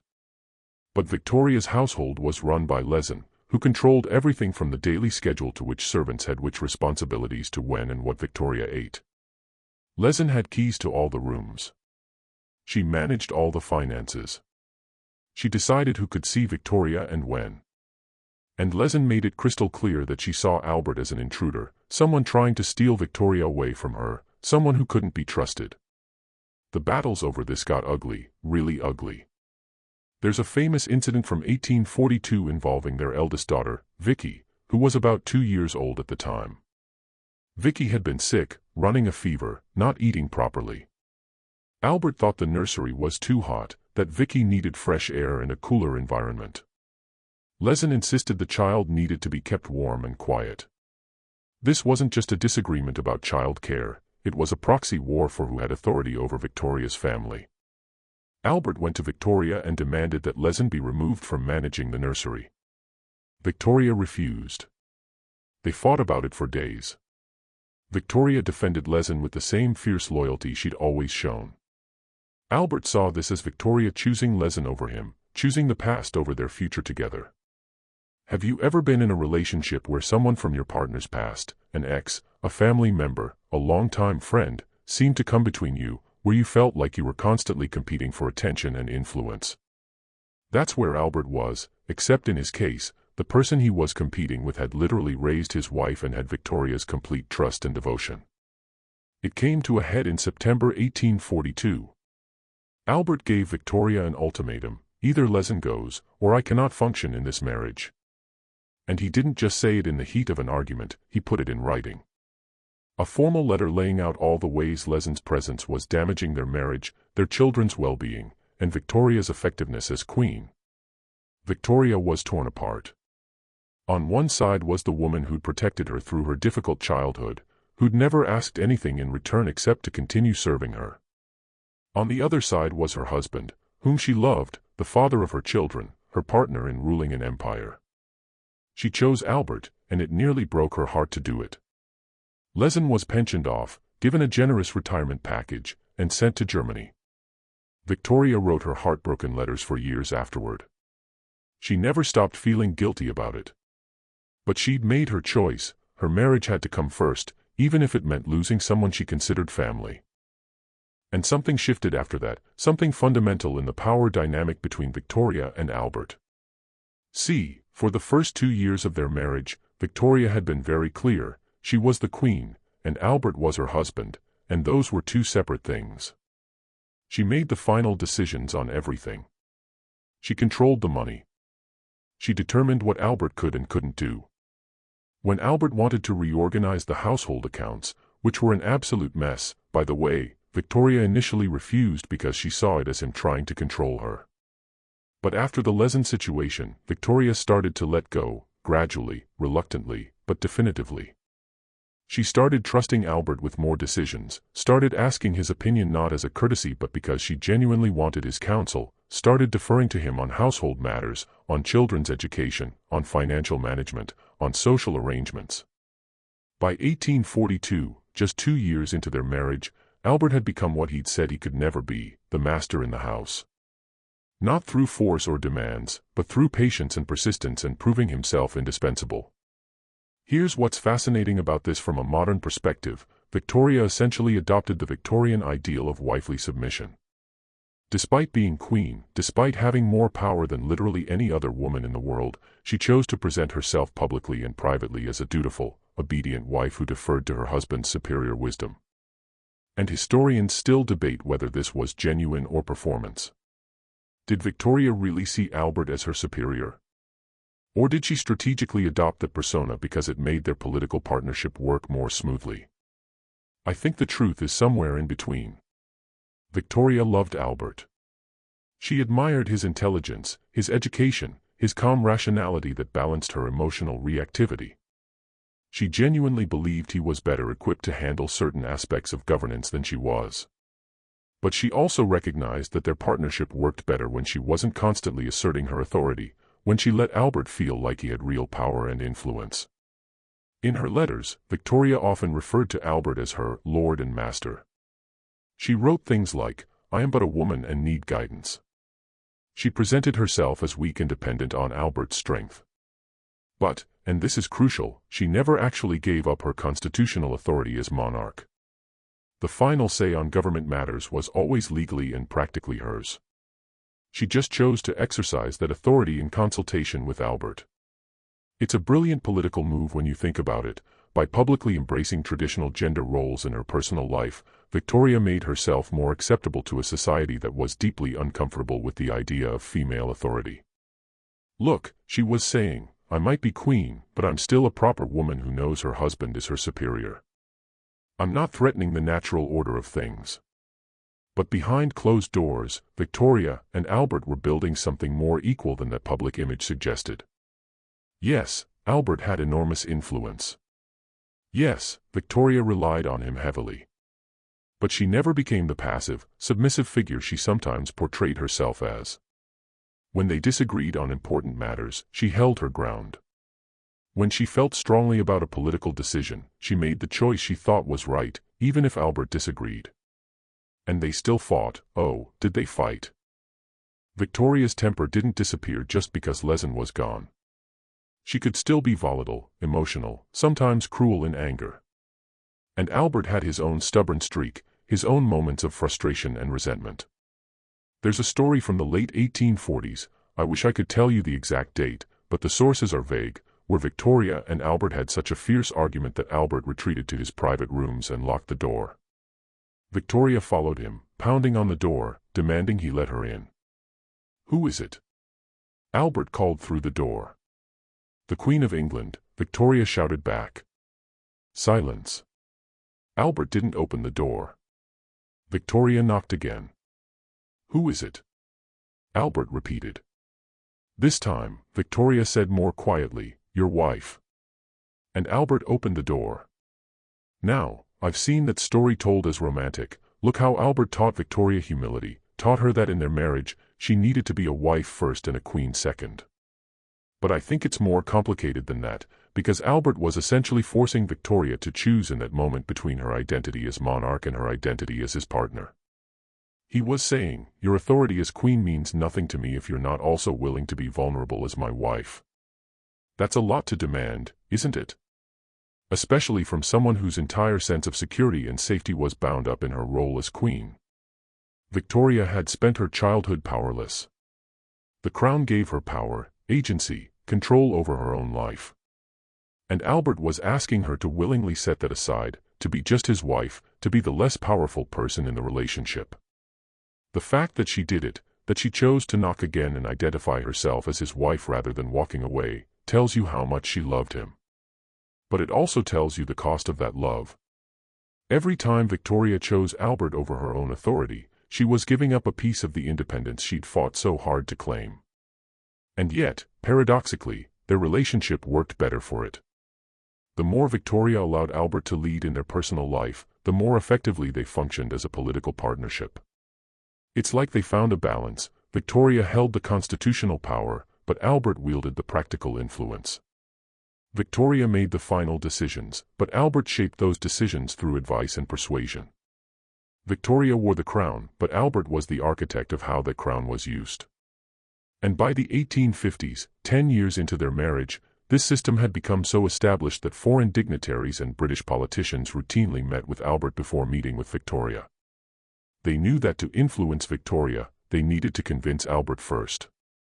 Some ministers even complained about it, arguing that Albert was exercising power without being accountable to Parliament or the people. But Victoria didn't care. As far as she was concerned, Albert's role was her choice to grant, and she trusted him completely. Here's what I find most remarkable: they managed to create a marriage that was both revolutionary and deeply traditional at the same time. Revolutionary because Victoria, as a female monarch, should have held all the power, and instead she chose to share it with her husband in ways that went far beyond what was constitutionally required. Traditional because they ultimately settled into gender dynamics that looked a lot like any Victorian marriage: husband as decision-maker, wife as supporter and nurturer. Was this feminist? Was Victoria betraying her own power by deferring to Albert so completely? Or was she actually exercising the ultimate form of power, the power to choose how much authority to delegate and to whom? I honestly don't know the answer. I think different people will see it differently depending on their own experiences and values. What I do know is that Victoria and Albert figured out how to make their marriage work despite impossible circumstances, a reigning queen married to a man with no constitutional power, a woman who craved both independence and partnership, a man who needed to feel useful and respected but who would always legally be subordinate to his wife. They could have let those contradictions destroy their marriage. They could have spent 20 years locked in constant power struggles, making each other miserable. Instead, they found a way to build something functional, and by most accounts, genuinely loving. But, and this is important, it only worked because both of them were willing to compromise. Victoria had to give up some of her jealously guarded independence. Albert had to accept that he would never have official recognition of his role, never have the titles and authority that his actual influence deserved. They both had to be flexible enough, patient enough, and committed enough to keep negotiating and renegotiating the terms of their partnership. And sometimes they just had to agree to disagree and move on. Not every fight got resolved. Not every tension got released. Marriage isn't about fixing everything, it's about deciding what's worth fighting for and what's worth letting go. It's about choosing each other even when you're angry, even when you're frustrated, even when you're absolutely certain the other person is wrong about something. Victoria and Albert figured that out. It took them years, and there were moments when it seemed like they might not make it, but they did. They built a marriage that was messy and complicated and sometimes infuriating for both of them, and also deeply loving, genuinely respectful, and remarkably effective. And just when they'd finally found their rhythm, just when they'd figured out how to balance power and partnership, independence and intimacy, duty and desire, just when everything was working, fate was about to deliver a blow that would test everything they built. Because the greatest challenge to their marriage wasn't going to be the battles they fought with each other, it was going to be the battles they'd have to fight side by side. And what was coming would show them exactly what their partnership was made of. What do you do when you're living in the most conservative institution on earth, the monarchy, during one of history's most revolutionary periods? When the world around you is changing faster than anyone can keep up with. When steam engines are replacing horses. When telegraphs are making instant communication possible. When entire ways of life that had existed for centuries are disappearing almost overnight. If you're Victoria and Albert, you embrace it. You lean into the change. You become champions of progress. This is something people often miss about Victoria and Albert's partnership. They weren't just ruling during the Industrial Revolution, they were actively participating in it, promoting it, using their platform to push Britain toward the future. And a lot of that drive came from Albert, who was absolutely obsessed with science and technology in a way that was unusual for royalty. Most monarchs of that era saw science as something beneath them, something for academics and merchants to worry about. But Albert had studied at the University of Bonn, where he'd been exposed to cutting-edge thinking about chemistry, physics, economics, social reform. He understood that the world was changing, and he believed the monarchy needed to change with it or risk becoming irrelevant. So Albert started doing something radical. He started bringing the future into the royal homes. Let me paint you a picture of what the average British home looked like in the 1840s, even wealthy homes. You lit your rooms with candles or oil lamps. You heated with fireplaces. If you needed to send a message to someone across town, you sent a servant on foot or on horseback. Communication between cities took days or weeks. The way people lived in 1840 wasn't that different from how people had lived in 1740 or even 1640.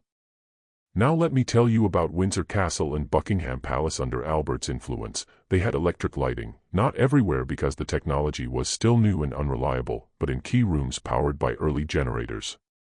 They had the electric telegraph installed, which meant Victoria could send and receive messages from government ministers almost instantaneously, no more waiting days for important news from distant parts of the empire. The telegraph made real-time governance possible. Think about what that meant politically. Before the telegraph, if there was a crisis in India or Canada or Australia, by the time news reached London the situation might have changed completely. Decisions were always made on old information. But with the telegraph, Victoria and her ministers could respond to events as they were happening. It fundamentally transformed how Britain governed its empire, and Albert was the one pushing for this technology to be adopted. He saw immediately what it could do. While traditionalists in government were worried about the cost or the reliability or the strange newfangled nature of it all, Albert was saying, "This is the future. We need to embrace it now, not wait until everyone else has already figured it out." But it wasn't just about technology for technology's sake. Albert believed deeply that innovation should serve human welfare, that progress should make people's lives better, not just more complicated or more profitable for industrialists. One of Albert's great passions was education reform, and this gets to something really important about how he saw the world. Albert believed that education should be available to everyone, not just the wealthy, that working-class children deserved schools, that women deserved education equal to men's. These were genuinely radical ideas in 1840. The British education system at that time was a mess. If you were wealthy, you could afford private tutors or send your sons, and only your sons, to elite schools. If you were middle class, there were some grammar schools, though the quality varied wildly. If you were working class, you were mostly out of luck. Some churches ran charity schools, but they were overcrowded and underfunded. The vast majority of British children received little or no formal education. Albert started using his influence to change that. He became patron of multiple educational societies. He gave speeches advocating for universal education. He helped establish scholarship funds so talented children from poor families could attend good schools. He supported the expansion of technical colleges where working-class men could learn trades and skills that would help them succeed in the new industrial economy. And here's what made Albert's approach so effective: he didn't just give speeches and donate money, he visited these schools personally. He met with students and teachers. He asked questions about what was working and what wasn't. He actually cared about the details of implementation, not just the grand vision. There's a story about Albert visiting a mechanics institute, essentially a technical school for working-class men learning skilled trades. The administrators were nervous, trying to show him only the most successful students, the cleanest workshops. But Albert insisted on seeing everything: the struggling students, the equipment that was broken or outdated, the cramped classrooms. He wanted to understand the real challenges, not just see a sanitized version prepared for royal inspection. And then he went back to London and lobbied for funding to help fix those problems. He used his access to wealthy industrialists and politicians to get resources directed to these schools. He made education reform fashionable among the elite by demonstrating his own commitment to it. Albert also championed something that seems obvious now but was controversial then: the idea that education should include practical skills, not just classical subjects. The traditional British education system for the upper classes was all Greek and Latin, history and literature, useful for producing gentlemen scholars, not so useful for a world that needed engineers and scientists and skilled manufacturers. Albert pushed for science education, for technical training, for subjects that would help Britain maintain its economic leadership in an industrializing world. And he modeled this with his own children. Remember the Swiss cottage at Osborne House where the royal children learned gardening and carpentry and cooking? Albert was practicing what he preached, even with his own family. But education wasn't Albert's only cause. He was also a passionate advocate for the abolition of slavery worldwide. Now, Britain had abolished the slave trade in 1807 and abolished slavery throughout most of the British Empire in 1833, before Victoria even became queen. But slavery still existed in other parts of the world, including the United States, Brazil, parts of Africa and Asia. Albert used every opportunity he had to speak against slavery and the slave trade. He gave speeches at anti-slavery societies. He met with abolitionists from other countries and offered them royal support and encouragement. When the American Civil War broke out in 1861, Albert was firmly on the side of the Union, seeing the war partly as a moral struggle over slavery, though he also urged caution in Britain's diplomatic approach because he didn't want Britain dragged into the conflict militarily. There's actually evidence that Albert helped prevent Britain from intervening on the side of the Confederacy. The British textile industry depended heavily on cotton from the American South, and there was significant pressure from British manufacturers to recognize the Confederacy and help break the Union blockade so cotton could flow again. But Albert argued that supporting the Confederacy would put Britain on the wrong side of history, would align Britain with the cause of slavery. His influence helped keep Britain neutral, which probably helped the Union ultimately win the war. And then there was Albert's work on social reform within Britain itself. He was appalled by the living conditions in Britain's rapidly growing industrial cities, workers crammed into slums with no sanitation, no clean water, diseases spreading like wildfire, child labor in factories and mines, working hours that literally worked people to death. Albert couldn't change all of this. The monarchy didn't have that kind of direct power over domestic policy, but he could draw attention to these problems. He could visit workers' housing and let the newspapers report on how shocked he was by the conditions. He could champion model housing projects that showed how working-class homes could be built more safely and hygienically. He could use his presidency of the Society for Improving the Condition of the Laboring Classes to promote better housing standards and workplace protections. Was it enough? No. Was it more than most royals of that era even thought to attempt? Absolutely. Here's what I find beautiful about Albert's approach to all of this. He genuinely believed that the monarchy's role was to serve the people, not the other way around. That having privilege and position meant having responsibility to make things better. That you couldn't just enjoy the wealth and prestige of royalty without giving back, without using your influence for good. And Victoria supported all of this. She attended these events with Albert, listened to his speeches about education and social reform, met with the people he brought to the palace to discuss various causes. She let Albert use the monarchy's platform for these purposes. She validated his work with her presence and approval. Together they transformed what it meant to be royal in the modern age. They showed that monarchy could be compatible with progress, with democracy, with social reform, that kings and queens didn't have to be distant, removed figures concerned only with ceremony and tradition. They could be engaged with the real problems of their time, could use their influence to push society forward. Think about the innovations that became standard in royal life under Victoria and Albert's influence: regular royal visits to factories, hospitals, schools, connecting the monarchy with ordinary people's lives, royal patronage of charitable organizations, using the prestige of royal association to raise funds and awareness for important causes, making the royal family visible through photography and public appearances, demonstrating that royals were real people with values and commitments, not just symbols. This was the model that future British monarchs would follow. Queen Elizabeth II, for example, with her hundreds of patronages, her visits to communities throughout Britain and the Commonwealth, her careful maintenance of the monarchy's relevance by connecting it to social causes and public service, she was following the template that Victoria and Albert created. But here's what often gets lost in discussions of Albert's achievements: all of this work was exhausting. Albert was essentially doing the job of a full-time monarch without any of the constitutional authority or public recognition that came with that role. He was prince consort in everything but name. For most of his life, remember, Victoria didn't formally grant him the title until 1857, 17 years into their marriage. He worked constantly. Morning meetings reviewing government papers, afternoon visits to schools or hospitals or industrial sites, evening receptions with foreign dignitaries, late nights writing speeches or correspondence or memoranda on various policy issues. He rarely took time off. He rarely relaxed. His health started to suffer from the pace he was keeping: chronic stomach problems, recurring bouts of illness that he just pushed through because there was always more work to do. Victoria worried about him. She could see he was wearing himself down.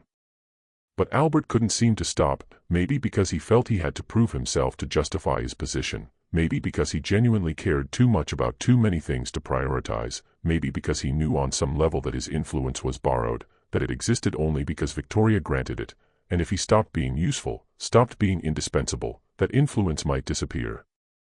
There's something both admirable and tragic about that level of dedication. Albert achieved so much. He genuinely made Britain and the world better through his work. But at what cost to himself? At what cost to his health, his well-being, his ability to simply enjoy life? This is the dark side of the Victorian work ethic that Albert embodied so completely: the idea that your worth is measured by your productivity, your accomplishments, your usefulness, that rest is laziness, that self-care is selfishness, that you should push yourself to the limit and then push some more because there's always more work to be done, always more problems to solve, always more ways you could be better or do more. Sound familiar? How many of us are living that same way right now? Pushing ourselves too hard, working too much, unable to rest because we're afraid of falling behind or not being enough or losing the position we've worked so hard to achieve. Albert was brilliant. He was dedicated. He was genuinely good in a world where powerful people often aren't. But he was also running himself into the ground, and everyone around him could see it happening. By the late 1850s, by the time he reached his 40th birthday, people who knew him well were worried. He looked exhausted. He was sick more often. He seemed to have aged beyond his years. Victoria begged him to slow down, to take more time at Balmoral or Osborne, their private retreats where he could theoretically relax. But Albert couldn't really relax anymore.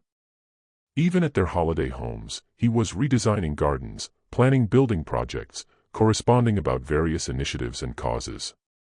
His mind never stopped working. And lurking in the background of all this frenetic activity was a question nobody wanted to ask: what would happen if Albert couldn't do this anymore? What would Victoria do without him? What would happen to all these causes and initiatives and innovations if Albert wasn't there to champion them? The monarchy had become dependent on Albert in ways that went far beyond what anyone had anticipated. He made himself essential, not just to Victoria personally, but to the entire functioning of the modern British monarchy. The system they'd built together worked beautifully as long as both of them were there to maintain it. But systems built around specific people are always fragile, always vulnerable. And though nobody knew it yet, though everyone assumed Albert would be there for decades to come, guiding Victoria and Britain into the future, time was running out much faster than anyone imagined. Because the innovations Albert and Victoria had championed, the progress they'd fostered, the modern world they'd helped create, all of it was about to collide with something very old and very human: mortality. And when that collision came, it would shatter everything they built and leave Victoria facing a question she'd never had to answer before: who was she without Albert? Could she rule without him? Could she even survive without him? The answer to those questions was waiting just around the corner, and it would be more complicated, more painful, and ultimately more revelatory than anyone could have predicted. February 10, 1861, 21 years to the day since Victoria and Albert had stood together in that chapel, since she'd worn that revolutionary white dress, since they'd promised forever to each other. 21 years of marriage, 9 children, countless challenges overcome, and they'd made it work. Not perfectly, but genuinely. They'd built something real. Victoria commissioned a photograph to commemorate their 21st anniversary. In it, Albert stands tall beside Victoria, who's seated. She's looking up at him with an expression that's hard to read: pride, certainly, but also something like contentment. Albert looks older than his 41 years, a bit tired, maybe, but still handsome, still dignified. Their grandparents now, their eldest daughter, Vicky, had given birth to the future Kaiser Wilhelm II back in 1859. Victoria wrote to her uncle Leopold expressing deep satisfaction with her marriage. She wrote, and I'm paraphrasing here because the full quote is quite long, that very few people could say that after 21 years their husband was still full of friendship, kindness, and affection. That she was blessed beyond measure. Everything seemed stable, secure. They'd weathered so many storms together: political crises, personal conflicts, the challenge of raising 9 children while ruling an empire. They were hitting their stride. Albert's great exhibition was a decade in the past but still celebrated. His innovations and reforms were bearing fruit. Victoria had learned to share power gracefully. They'd found their rhythm. And then Bertie ruined everything. Bertie, Albert Edward, Prince of Wales, heir to the throne, was 20 years old in 1861, and he was everything his parents feared he might become: charming but unfocused, sociable but undisciplined, more interested in pleasure than duty. Despite all of Albert's careful education plans, all the tutors and supervision and attempts to mold Bertie into a future king, the young man had turned out, well, not badly exactly, but disappointingly, at least from his parents' perspective. Victoria and Albert had sent Bertie to do military training with the Grenadier Guards stationed at the Curragh camp in Ireland. They hoped military discipline would mature him, give him focus and purpose. Instead, Bertie's fellow officers decided to play a prank. They smuggled an actress named Nellie Clifton into Bertie's quarters one night. And the prank turned into an affair that lasted several weeks before someone finally told Bertie's superiors, who then had the unenviable task of informing the Queen and Prince Consort that their heir was sleeping with an actress. Now, to be clear, royal men having affairs was hardly unprecedented. Victoria's uncles had been notorious for their mistresses. European courts were full of illegitimate royal children. This was almost expected behavior for princes. But Victoria and Albert had built their entire reputation on moral uprightness, on domestic virtue, on being different from all those scandalous royals who'd come before. They'd preached propriety and duty and self-control. And now their own son, their heir, was proving that all their careful instruction and meddling might have been for nothing. Albert was devastated, not just disappointed, devastated. He took it as a personal failure. All those years of education, all that time spent trying to prepare Bertie to be a good king and a good man, and this was the result. Albert worried about scandal. Yes, what if Nellie Clifton got pregnant? What if she went to the newspapers? What if this destroyed everything they'd built?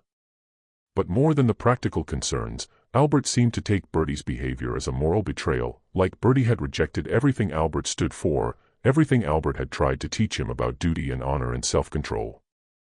Victoria was equally furious, but she directed most of her anger at Nellie Clifton, calling her that wretched woman in her letters because, of course, it was the woman's fault, right? That's how Victorian morality worked. Men were victims of female temptation, not responsible agents making their own choices. Never mind that Bertie had been a willing participant. Never mind that he'd continued the affair for weeks. The actress was the villain in Victoria's mind. On November 25, 1861, Albert decided he needed to confront Bertie personally. He traveled to Cambridge, where Bertie was now stationed. The weather was terrible, cold, rainy, miserable late November in England. Albert was already feeling unwell when he left. He'd been sick on and off all year, dealing with stomach problems and general fatigue. But he insisted on going. This was too important to delegate. Father and son had a long, difficult conversation, walking through Cambridge in the rain, Albert trying to make Bertie understand the seriousness of what he'd done, the potential consequences, the disappointment he'd caused. Bertie, for his part, was appropriately contrite. He apologized, promised to do better, showed genuine remorse. And Albert, being Albert, forgave him, or tried to. He wrote to Victoria afterward that he thought Bertie understood, that perhaps this crisis would be the making of the young man. But Albert returned from Cambridge sicker than when he'd left. The cold, the rain, the stress of the confrontation, the emotional toll of feeling like he'd failed as a father, it all took something out of him. He complained of feeling exhausted, of stomach pains that were worse than usual, of not being able to sleep properly. And he didn't recover. Days turned into a week into 2 weeks, and Albert just kept getting sicker. Doctors were called, the best physicians available. They examined him, prescribed various treatments, but nothing seemed to help. Victoria watched her husband deteriorate, watched him go from tired to genuinely ill to frighteningly weak, and she was terrified. By early December, Albert was mostly bedridden. He couldn't work at his desk anymore, couldn't attend meetings, could barely get through a day without collapsing from exhaustion. The doctors began whispering a diagnosis: typhoid fever. Typhoid. In 1861, that was essentially a death sentence. There was no cure, no effective treatment. You either survived it or you didn't, and plenty of people didn't. The mortality rate was something like 20%, 1 in 5 people who contracted typhoid died from it. Victoria refused to believe it. She couldn't believe it. Albert was only 42 years old. 42, that's not old. People didn't just die at 42. Not people like Albert, who'd always been healthy and strong and capable. This was just a bad illness, a temporary setback. He'd recover. He had to recover. But Albert knew, somehow he knew. On December 13th, he asked to see his children, all of them. He was too weak to sit up properly, so they came to his bedside. He spoke to each of them, though his voice was barely above a whisper. He gave them his blessings, his advice, his love. He told them to be good, to take care of their mother, to remember everything he'd taught them about duty and service. Victoria watched this scene and still couldn't accept what it meant. This wasn't goodbye. This couldn't be goodbye. They were supposed to have decades more together, 21 more, 30 more, however long it took until they were old and gray and ready to leave this world together. December 14, 1861, 10:45 at night. In the Blue Room at Windsor Castle, with Victoria holding his hand, Albert took his last breath. Dr. William Jenner, who diagnosed the typhoid, officially recorded the time of death. 42 years old. 21 years of marriage. Gone. Victoria's scream when she realized he was dead could be heard throughout the castle. It wasn't a cry or a sob, it was a primal animal scream of anguish, the sound of something breaking that could never be repaired. In the days that followed, Victoria wrote to her uncle Leopold. Her words captured the absolute devastation she felt, to be cut off in the prime of life, to see our pure, happy, quiet, domestic life, which alone enabled me to bear my much disliked position, cut off at 42, when I had hoped, with such instinctive certainty, that God never would part us. Let's pause there. Our pure, happy, quiet, domestic life, which alone enabled me to bear my much disliked position. Victoria had been queen for almost 24 years by this point, and she still described her position, being queen of the most powerful empire on earth, as much disliked. The only thing that had made it bearable was Albert, their partnership, their love, their shared life. And now that was gone, ripped away without warning. And she was supposed to just continue being queen. How? Victoria blamed Bertie. In her grief and rage, she fixated on the timeline. Albert had been fine until he went to Cambridge. He'd gotten sick after dealing with Bertie's scandal, therefore, Bertie had killed his father. It was Bertie's fault, that dreadful business, as she called it, had killed Albert. Now, medically speaking, this made no sense. Typhoid fever has an incubation period of 1 to 3 weeks. If Albert had contracted typhoid, it would have been from contaminated water or food, probably sometime in November, before he went to Cambridge. The scandal and the trip didn't cause the illness. But grief doesn't care about medical facts. Victoria needed someone to blame, and Bertie was convenient. He disappointed them, betrayed their values, caused stress and worry at exactly the wrong time. So in Victoria's mind, he'd killed his father. The relationship between Victoria and Bertie never fully recovered. Even years later, even after Bertie became King Edward VII and actually turned out to be a pretty decent monarch, Victoria never quite forgave him for what she saw as his role in Albert's death. Imagine living with that. Imagine losing your father and having your mother blame you for his death for the rest of your life. But here's where the story gets even more tragic. Albert probably didn't die of typhoid at all. Modern historians and medical experts who reviewed the evidence, Albert's symptoms throughout 1861, the progression of his final illness, the descriptions of his condition, most of them think the typhoid diagnosis was wrong. Albert had been complaining of stomach problems for months before he died, chronic abdominal pain, difficulty eating, recurring nausea.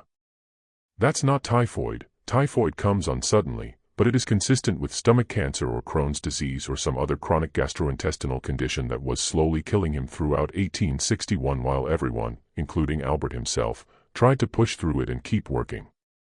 Think about what this means. Albert might have been dying all year, getting progressively sicker, his body slowly failing, and he just kept working, kept pushing himself, kept taking on more responsibilities and projects and causes because that's who he was. He couldn't stop. He couldn't rest. Even when his body was literally breaking down, even when he must have felt terrible, he kept going. And then the stress of Bertie's scandal, the exhausting trip to Cambridge in terrible weather, the emotional toll of feeling like he'd failed as a father, that might have been the final push that sent his failing body over the edge. Not the cause of his death, but the trigger that accelerated what was already happening. If that's true, and we'll never know for certain, but it seems likely, then Albert essentially worked himself to death. The Victorian work ethic that he embodied so perfectly, that drive to be productive and useful and accomplished at all costs, literally killed him. He never learned to rest. He never learned to prioritize his own health over his duties. He never learned that being enough didn't mean doing everything. Does that sound familiar? How many people do you know right now who are running themselves into the ground?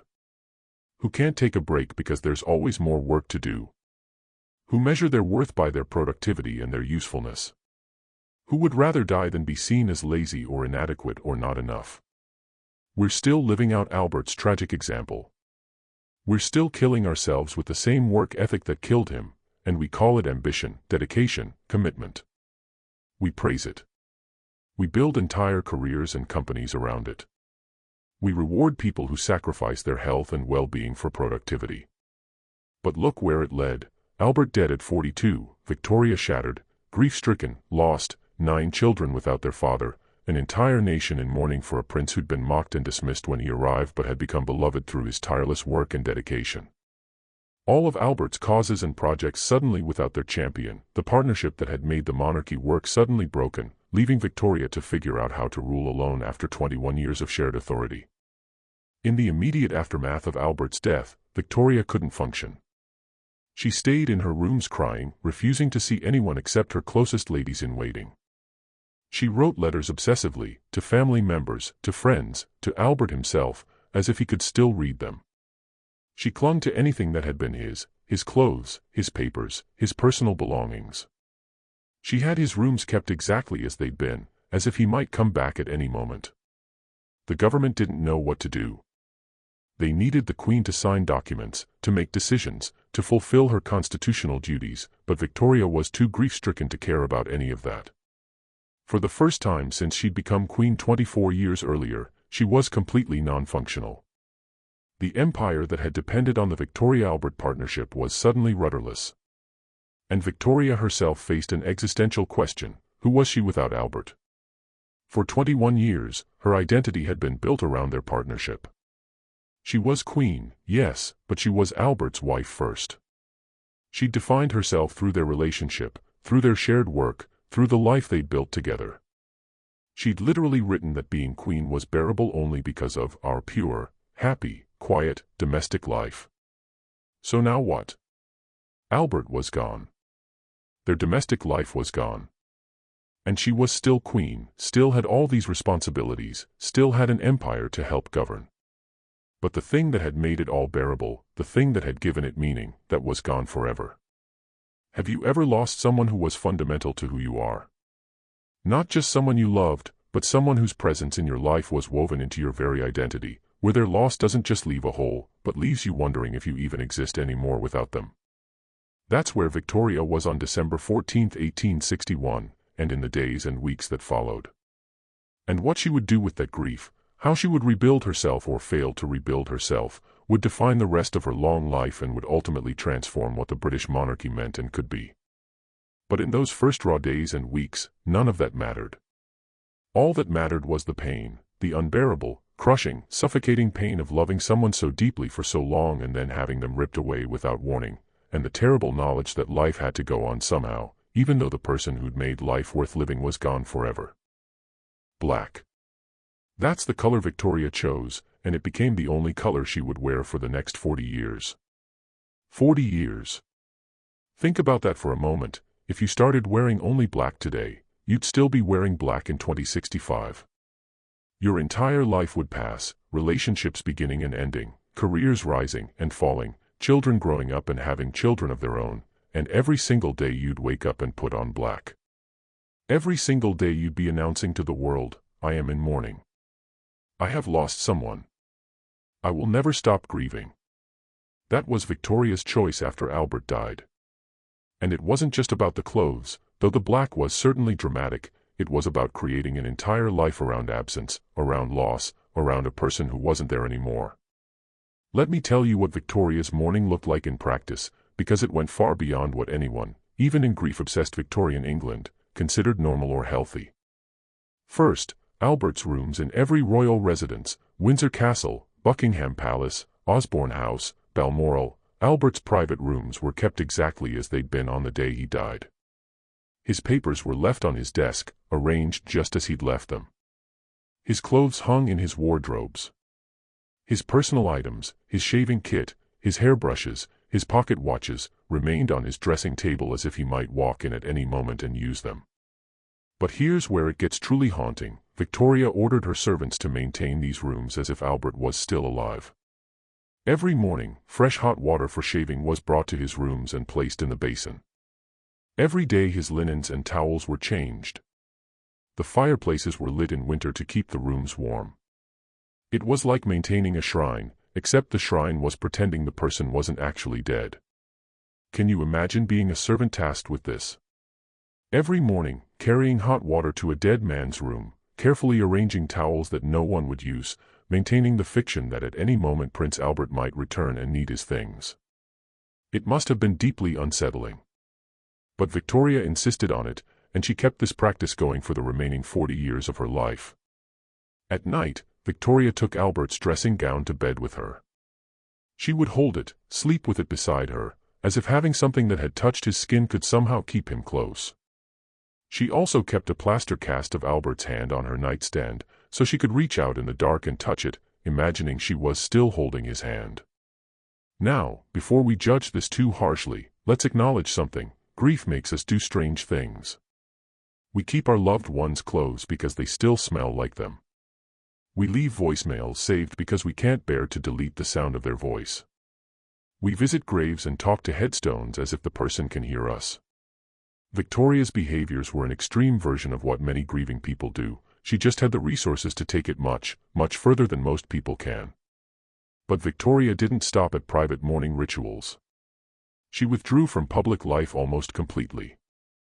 For the first 5 years after Albert's death, from 1861 to 1866, Victoria barely appeared in public at all. She wouldn't attend Parliament openings. She wouldn't host state dinners or receptions. She refused most ceremonial duties. She basically disappeared from London, spending most of her time at Windsor, Osborne, or Balmoral, her private estates, where she could avoid public scrutiny.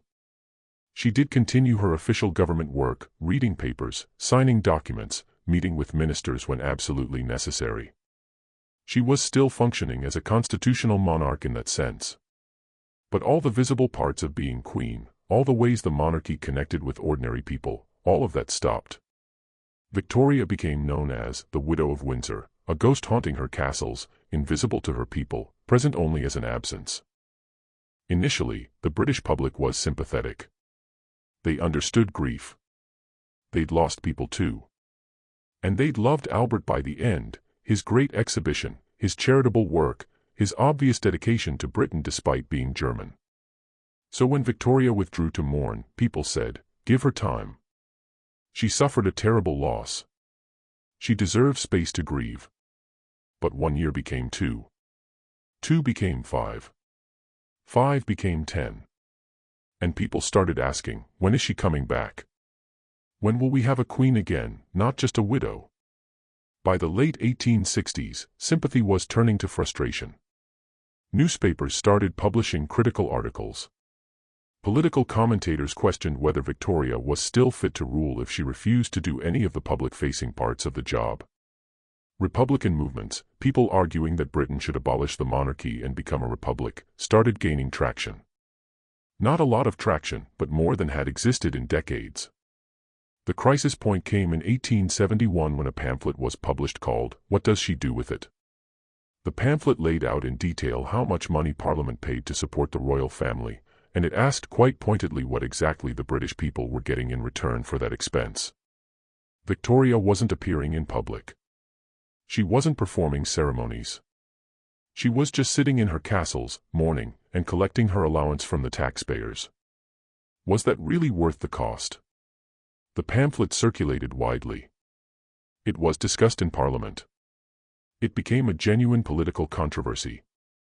For the first time since early in Victoria's reign, there was serious question about whether the monarchy itself might be in danger, not from foreign invasion or political revolution, but from irrelevance, from a queen who'd made herself invisible and seemed to have forgotten that monarchy survives only as long as the people believe it serves a purpose. Victoria's response to this crisis was complicated. Part of her didn't care. She wrote in her letters that the public didn't understand what she'd lost, that they had no right to demand she perform for them like some sort of circus animal.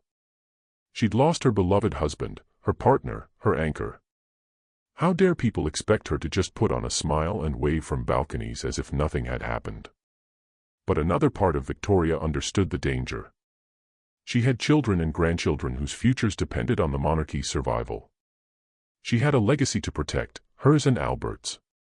So she made some concessions. She started appearing in public slightly more often, though still rarely. She allowed more photographs and engravings of herself to be distributed, maintaining her visibility even when she wasn't physically present.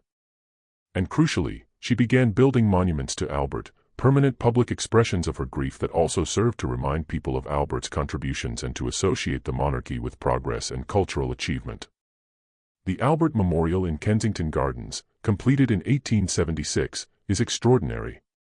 It's a Gothic revival monument designed by Sir George Gilbert Scott, featuring a 14-foot bronze statue of Albert seated and holding the catalogue of the Great Exhibition. He's surrounded by elaborate sculptural groups representing the continents, the sciences, the arts, agriculture, manufacturing. The whole structure is 175 feet tall and covered in precious materials, gold leaf, mosaic, semi-precious stones. It reportedly cost £120,000, roughly £15 million in today's money. It's beautiful. It's also almost aggressively ornate, overwhelming in its grief made physical.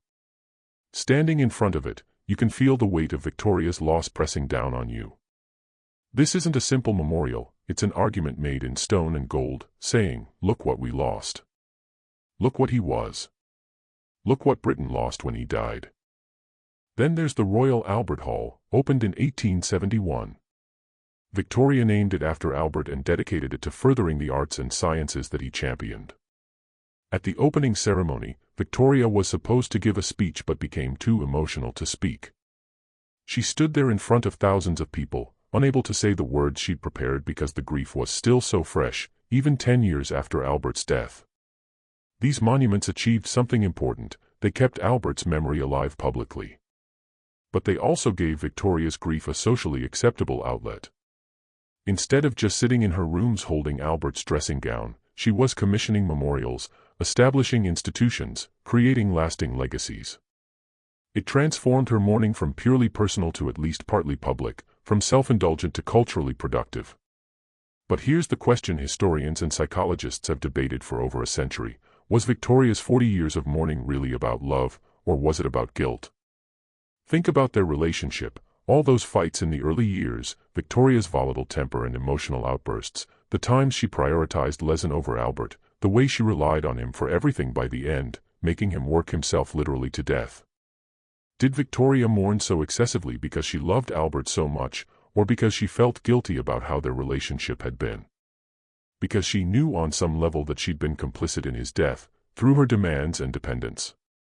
There's evidence for both interpretations. Victoria's letters and journals after Albert's death are full of genuine expressions of love and loss. She writes about how empty her life feels without him, how nothing has meaning anymore, how she's just going through the motions of existence, waiting to be reunited with him in death. That sounds like profound love and grief. But there's also guilt woven through everything. She blames herself for not recognizing how sick Albert was sooner. She obsesses over their last conversations, analyzing whether she said the right things, whether she showed enough appreciation for him while he was alive.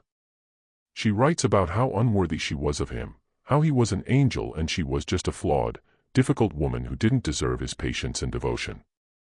And then there's the rage at Bertie, which reads less like grief and more like displaced guilt.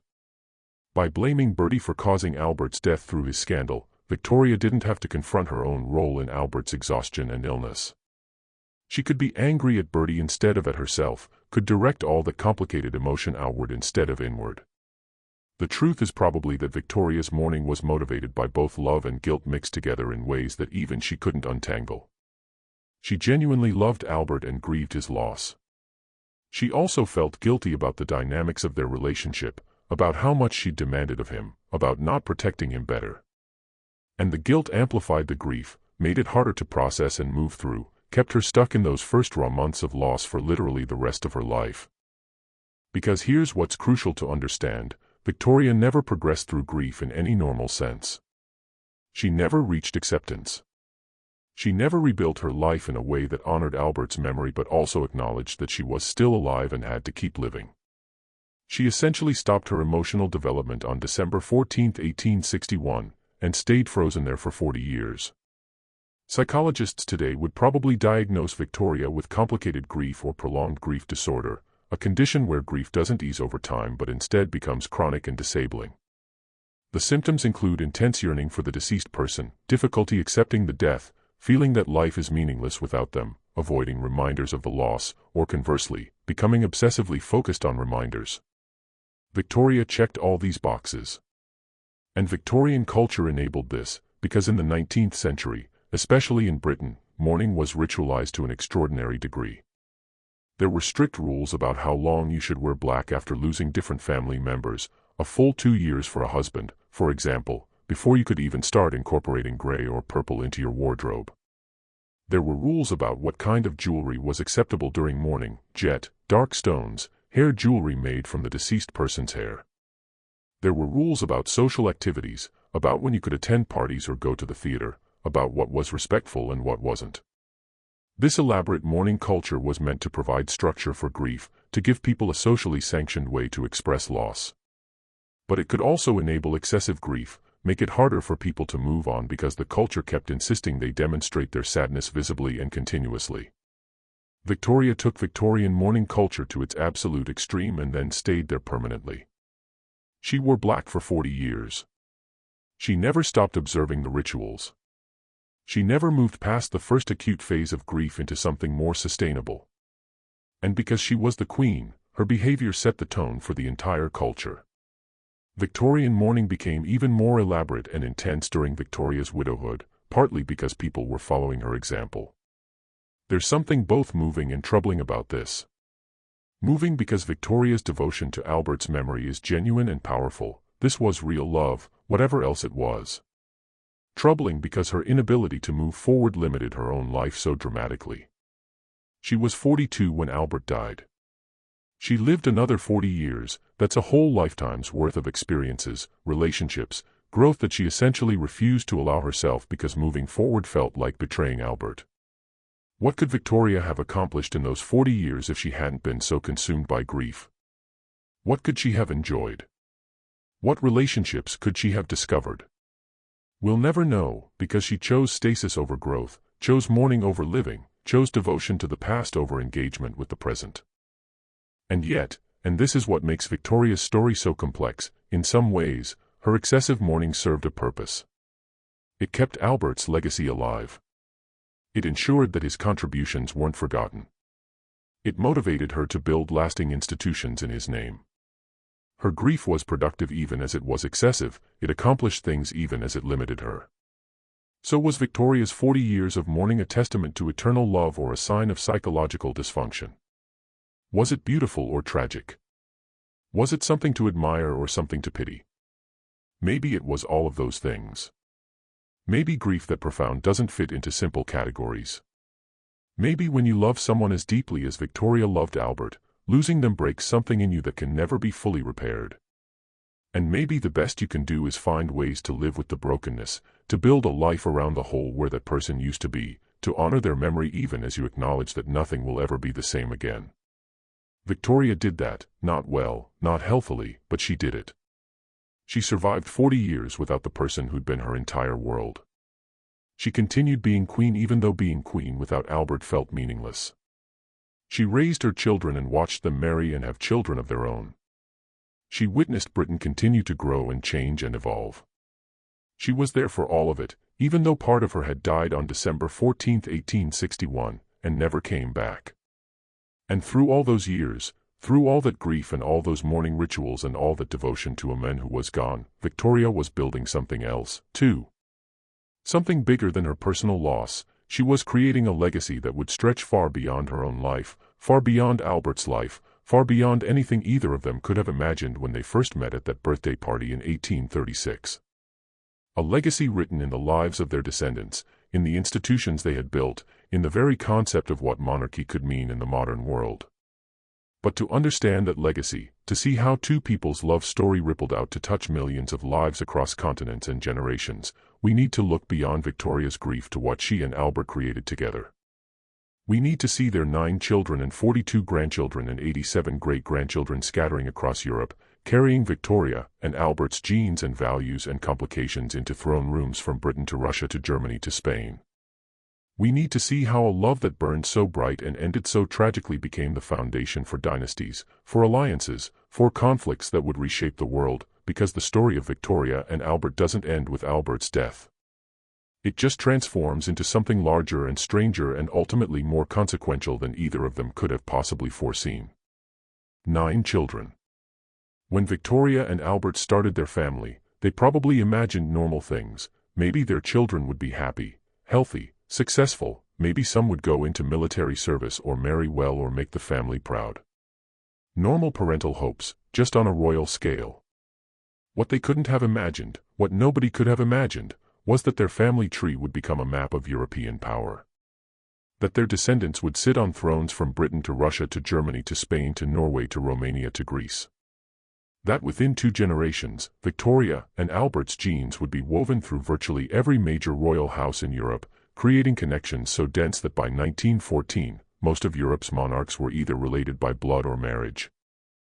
Victoria would become known as the grandmother of Europe.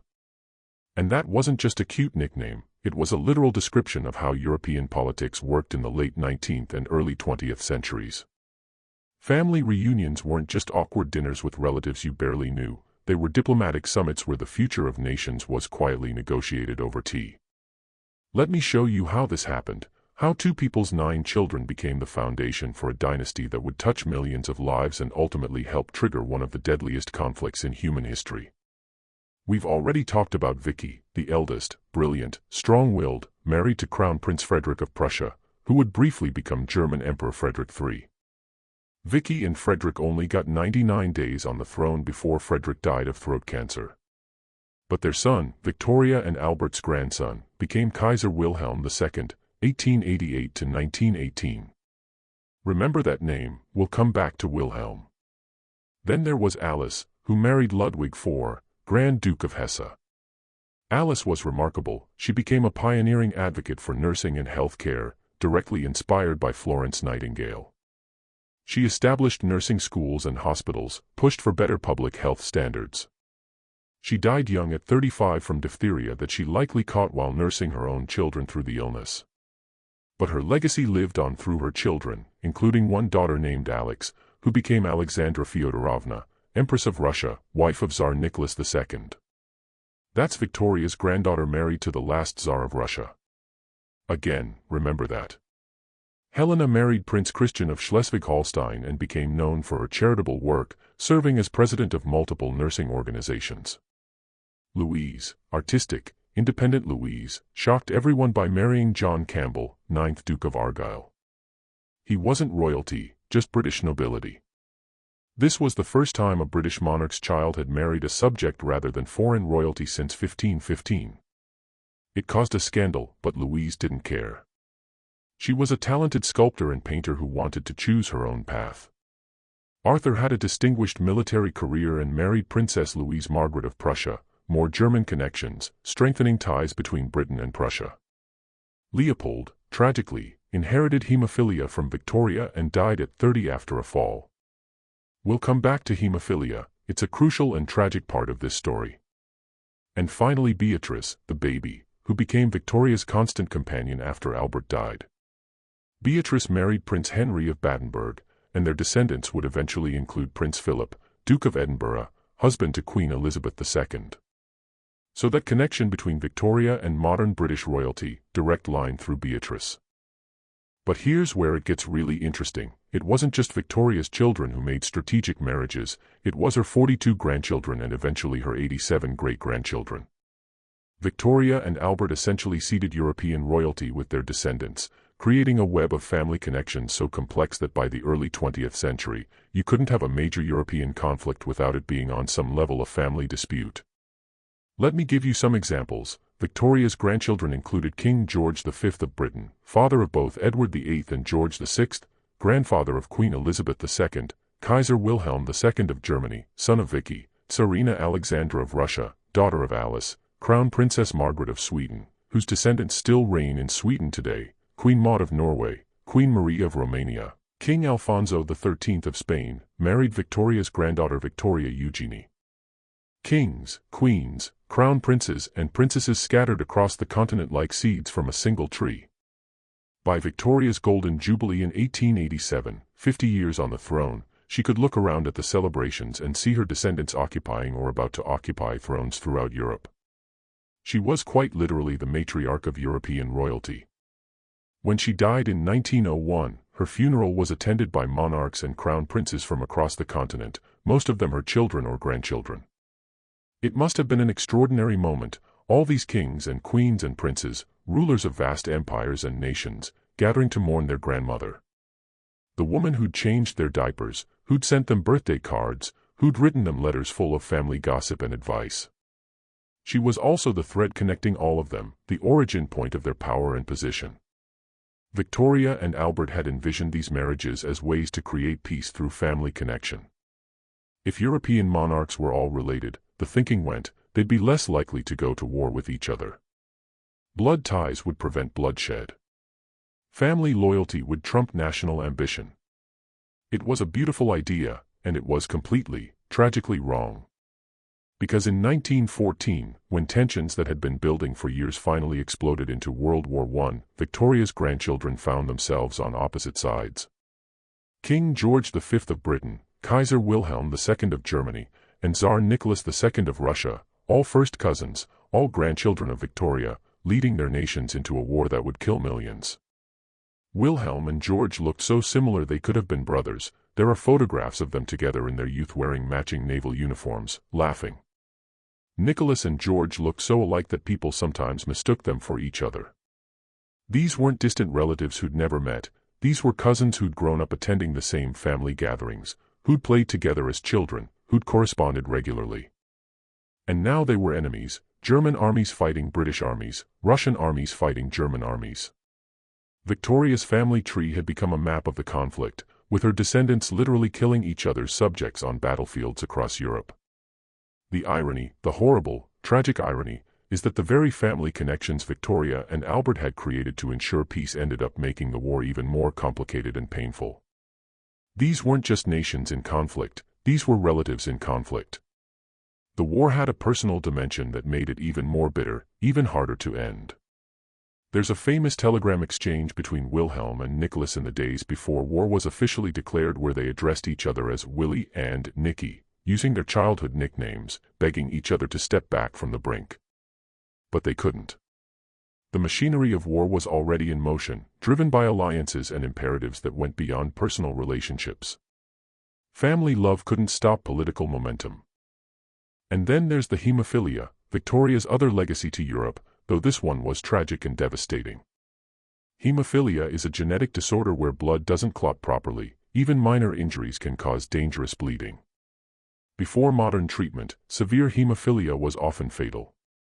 The disease is carried on the X chromosome, which means women can be carriers without having symptoms themselves, but they can pass it to their sons who will have the disease. Victoria was a carrier.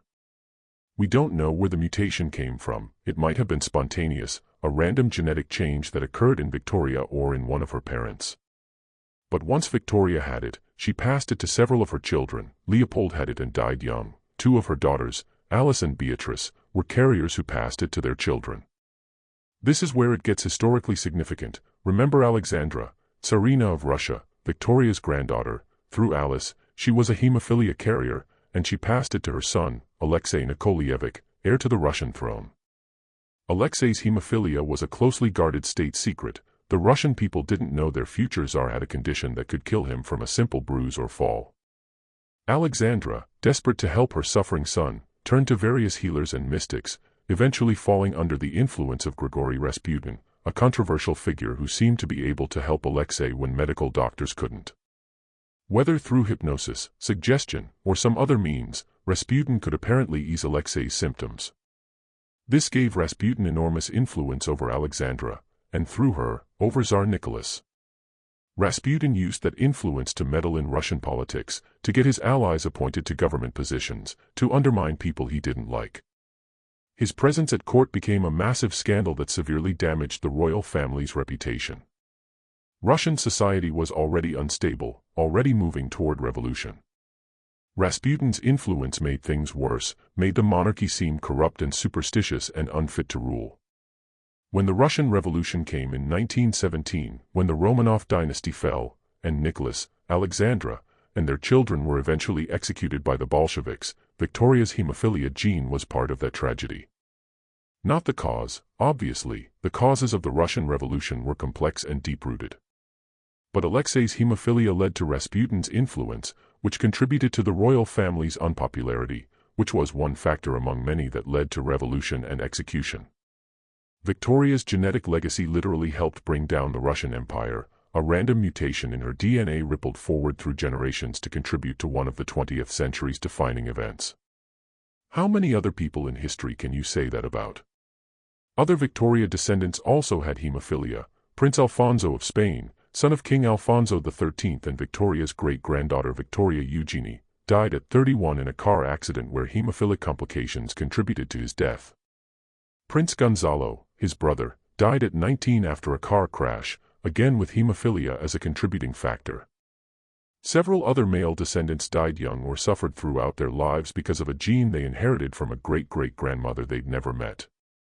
By the mid-20th century, through a combination of early deaths among hemophilic males and the choice of some carrier females not to have children, the hemophilia largely bred out of European royal lines.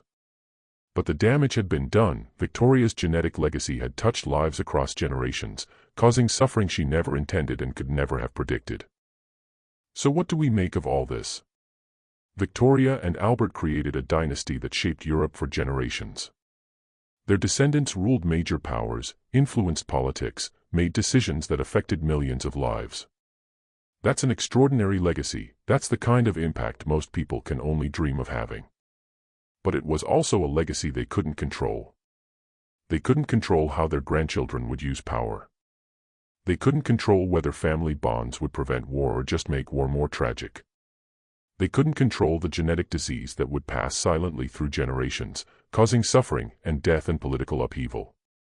That's the thing about legacy. It's never just what you intend to pass down, it's all the consequences, intended and unintended, that ripple forward from your existence. Victoria and Albert passed down their values, their love of education and progress, their commitment to public service.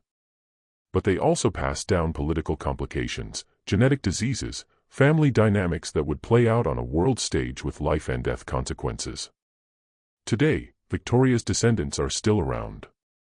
Current monarchs descended from Victoria include King Charles III of Britain, King Felipe VI of Spain, King Carl XVI Gustav of Sweden, King Harald V of Norway, Queen Margrethe II of Denmark, though she abdicated in 2024, and many others who hold or held positions of influence, if not actual thrones.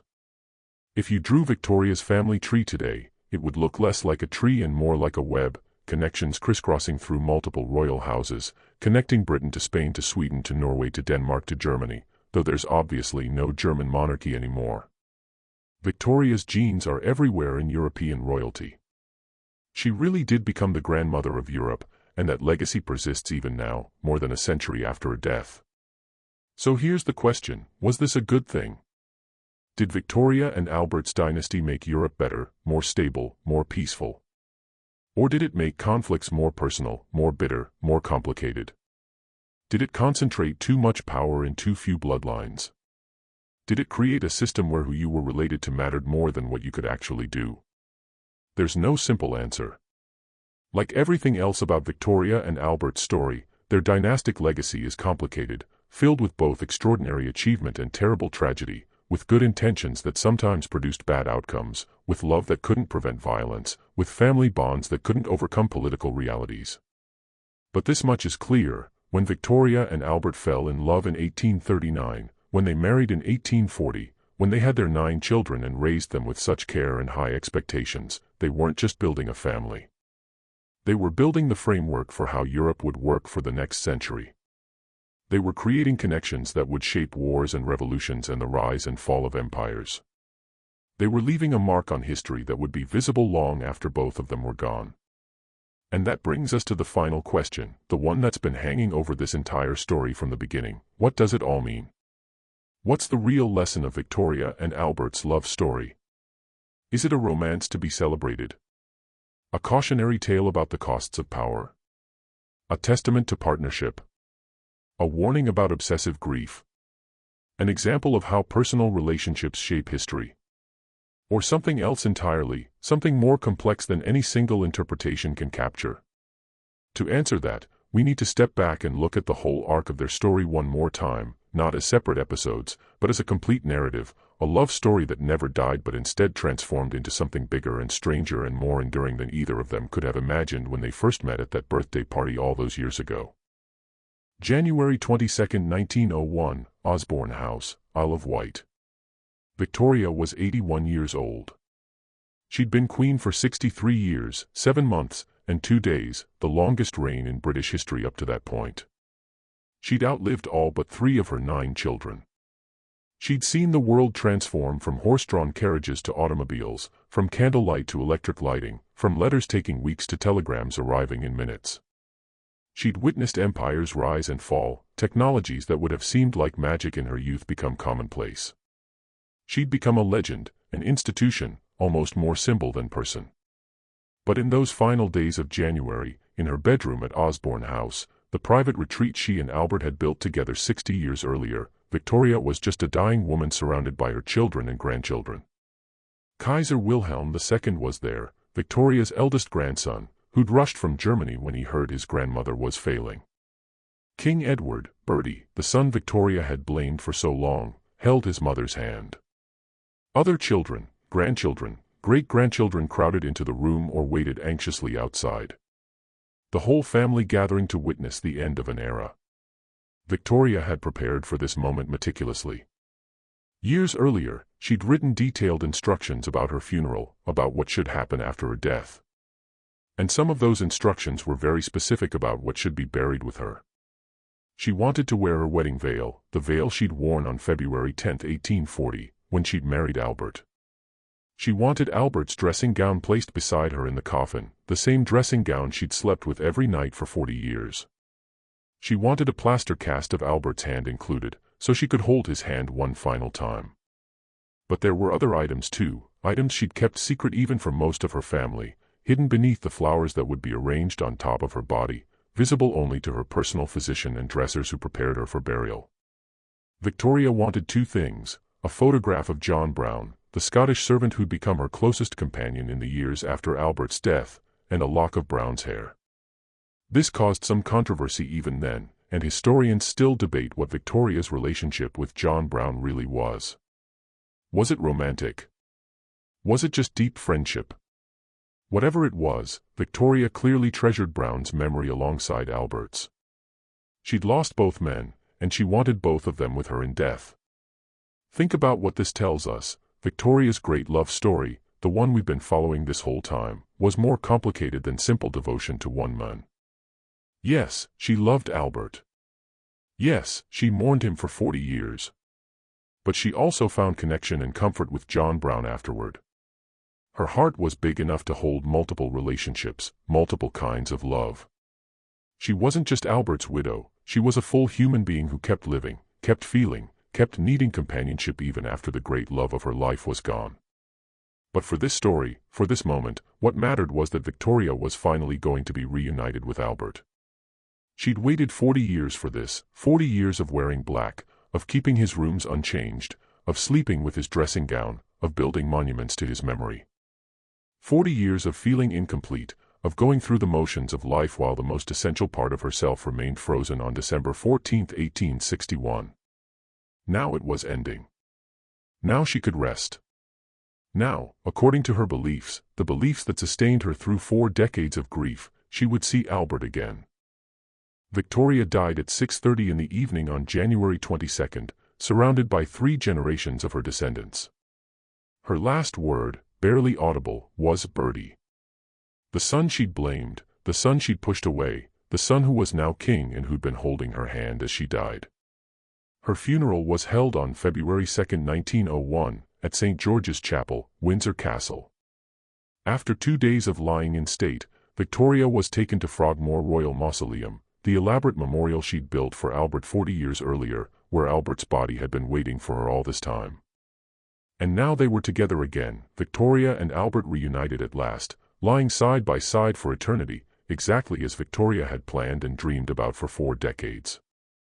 So here we are at the end of this story. Or maybe not the end, maybe just another transformation, another chapter in a love story that keeps rippling forward through time. What do we take away from all this? What does Victoria and Albert's story teach us? I think it teaches us that love is never simple, never just one thing. Victoria and Albert's relationship was genuine love and political partnership. It was passion and power struggle. It was romance and compromise. It was fairy tale and daily grind. It was all of those things at once, messy, complicated, and real. It teaches us that great partnerships require both people to give up something. Victoria gave up some of her independence. Albert gave up any hope of equal recognition. They both sacrificed parts of themselves to make their marriage work. And maybe that's what partnership always requires, not losing yourself completely, but being willing to reshape yourself to accommodate another person's needs alongside your own. It teaches us about grief, how it can be both beautiful and destructive. Victoria's devotion to Albert's memory preserved his legacy, built lasting institutions, kept their love story alive for generations. But it also trapped her, limited her, kept her from fully living the 40 years she had after he died. Grief is love with nowhere to go, and Victoria never found a healthy place to put all that love after Albert was gone. It teaches us about legacy, how it's never entirely under our control. Victoria and Albert tried to create peace through family connections, they created complications instead. They tried to build a better world through education and progress, they succeeded in some ways and failed in others. They tried to raise 9 perfect children, they got 9 real human beings with their own strengths and weaknesses. You can shape your legacy, but you can't control it. But most of all, I think Victoria and Albert's story teaches us that love, real, deep, transformative love, changes everything it touches. It changed 2 people who met as awkward teenagers at a birthday party. It changed the British monarchy from a scandal-ridden institution into a model of family values. It changed fashion, changed Christmas traditions, changed how people thought about marriage and partnership. It created a dynasty that shaped Europe for generations. It built museums and monuments that still stand today. It left a mark on history that's still visible almost 200 years later. That's what love can do when it's allowed to flourish, when 2 people genuinely commit to each other, support each other, build something together. The impact extends far beyond just their own lives. It ripples outward, touching people and places and times they'll never see. Was Victoria and Albert's love perfect? No. They fought. They struggled. They made mistakes with their children and with each other. Albert worked himself to death. Victoria's grief became pathological. Their descendants ended up at war with each other. There's tragedy woven throughout this story. But it was real. It mattered. It changed the world. And isn't that what we're all hoping for, really? Not perfection, but meaning. Not a flawless fairy tale, but a real connection that makes our time on this earth matter, that leaves something behind, that proves we were here and we loved, and that love meant something. Victoria and Albert had that. Despite all the complications, despite the grief and the loss and the tragedy, they had a love that literally never died, because look, we're still talking about it. We're still moved by it. We're still trying to understand what they meant to each other and what their story means for us. When you walk past the Albert Memorial in London, when you visit the Victoria and Albert Museum, when you wear a white wedding dress or decorate a Christmas tree or look at old photographs of your grandparents, you're experiencing echoes of Victoria and Albert's love story. It's still here, still shaping our world in small and large ways, still reminding us that love, real love, endures beyond death and time and all the things that try to diminish it. And maybe that's the most important lesson of all: love doesn't end when a person dies. It transforms. It continues in memories, in legacies, in the lives touched by that love. Victoria spent 40 years proving that, 40 years insisting that Albert wasn't really gone as long as she remembered him, honored him, kept his memory alive. Was she right? Well, here we are, 120 plus years after Victoria died, and we're still talking about Albert, still acknowledging his contributions, his innovations, his partnership with Victoria, still seeing his influence in the world around us. Victoria succeeded in making sure Albert's legacy endured, and in doing so, she created a love story that would endure right alongside it. So yes, Victoria and Albert's love never died. It just changed forms, from a marriage to a memory, from a memory to a legend, from a legend to a lesson about what's possible when two people choose each other and build something together that's bigger than both of them. Wherever you are right now, lying in bed, driving through the night, doing dishes or folding laundry, or just trying to relax before sleep, I hope their story touched something in you. I hope it reminded you that love is worth fighting for, that partnership requires work but can be beautiful, that grief is the price we pay for love but it's a price worth paying. I hope it made you think about your own relationships, your own legacy, your own impact on the world around you. Because you don't have to be Queen of Britain to matter. You don't have to marry a prince to build something lasting. You just have to love deeply, choose wisely, commit fully, and let that love ripple outward into the world. That's what Victoria and Albert did. That's what their story teaches us. That's the legacy that never dies. Thank you for spending these hours with me, traveling back through time to meet two people who changed the world by loving each other. Thank you for listening to their story, the romance and the reality, the triumphs and the tragedies, the fairy tale and the truth. I hope you sleep well tonight. I hope your dreams are peaceful. And I hope that somewhere in those dreams, you remember that love, real, complicated, imperfect, beautiful love, is the most powerful force in the world. It was true for Victoria and Albert, and it's true for you too. Until next time, when we'll explore another story from history that shaped our world and continues to echo through time. Good night. Sleep tight. And remember, the greatest love stories are the ones that change not just two lives, but countless lives across generations. May you find that kind of love. May you be that kind of love. And may you rest well, knowing that your story, like Victoria and Albert's, matters more than you know. Sweet dreams.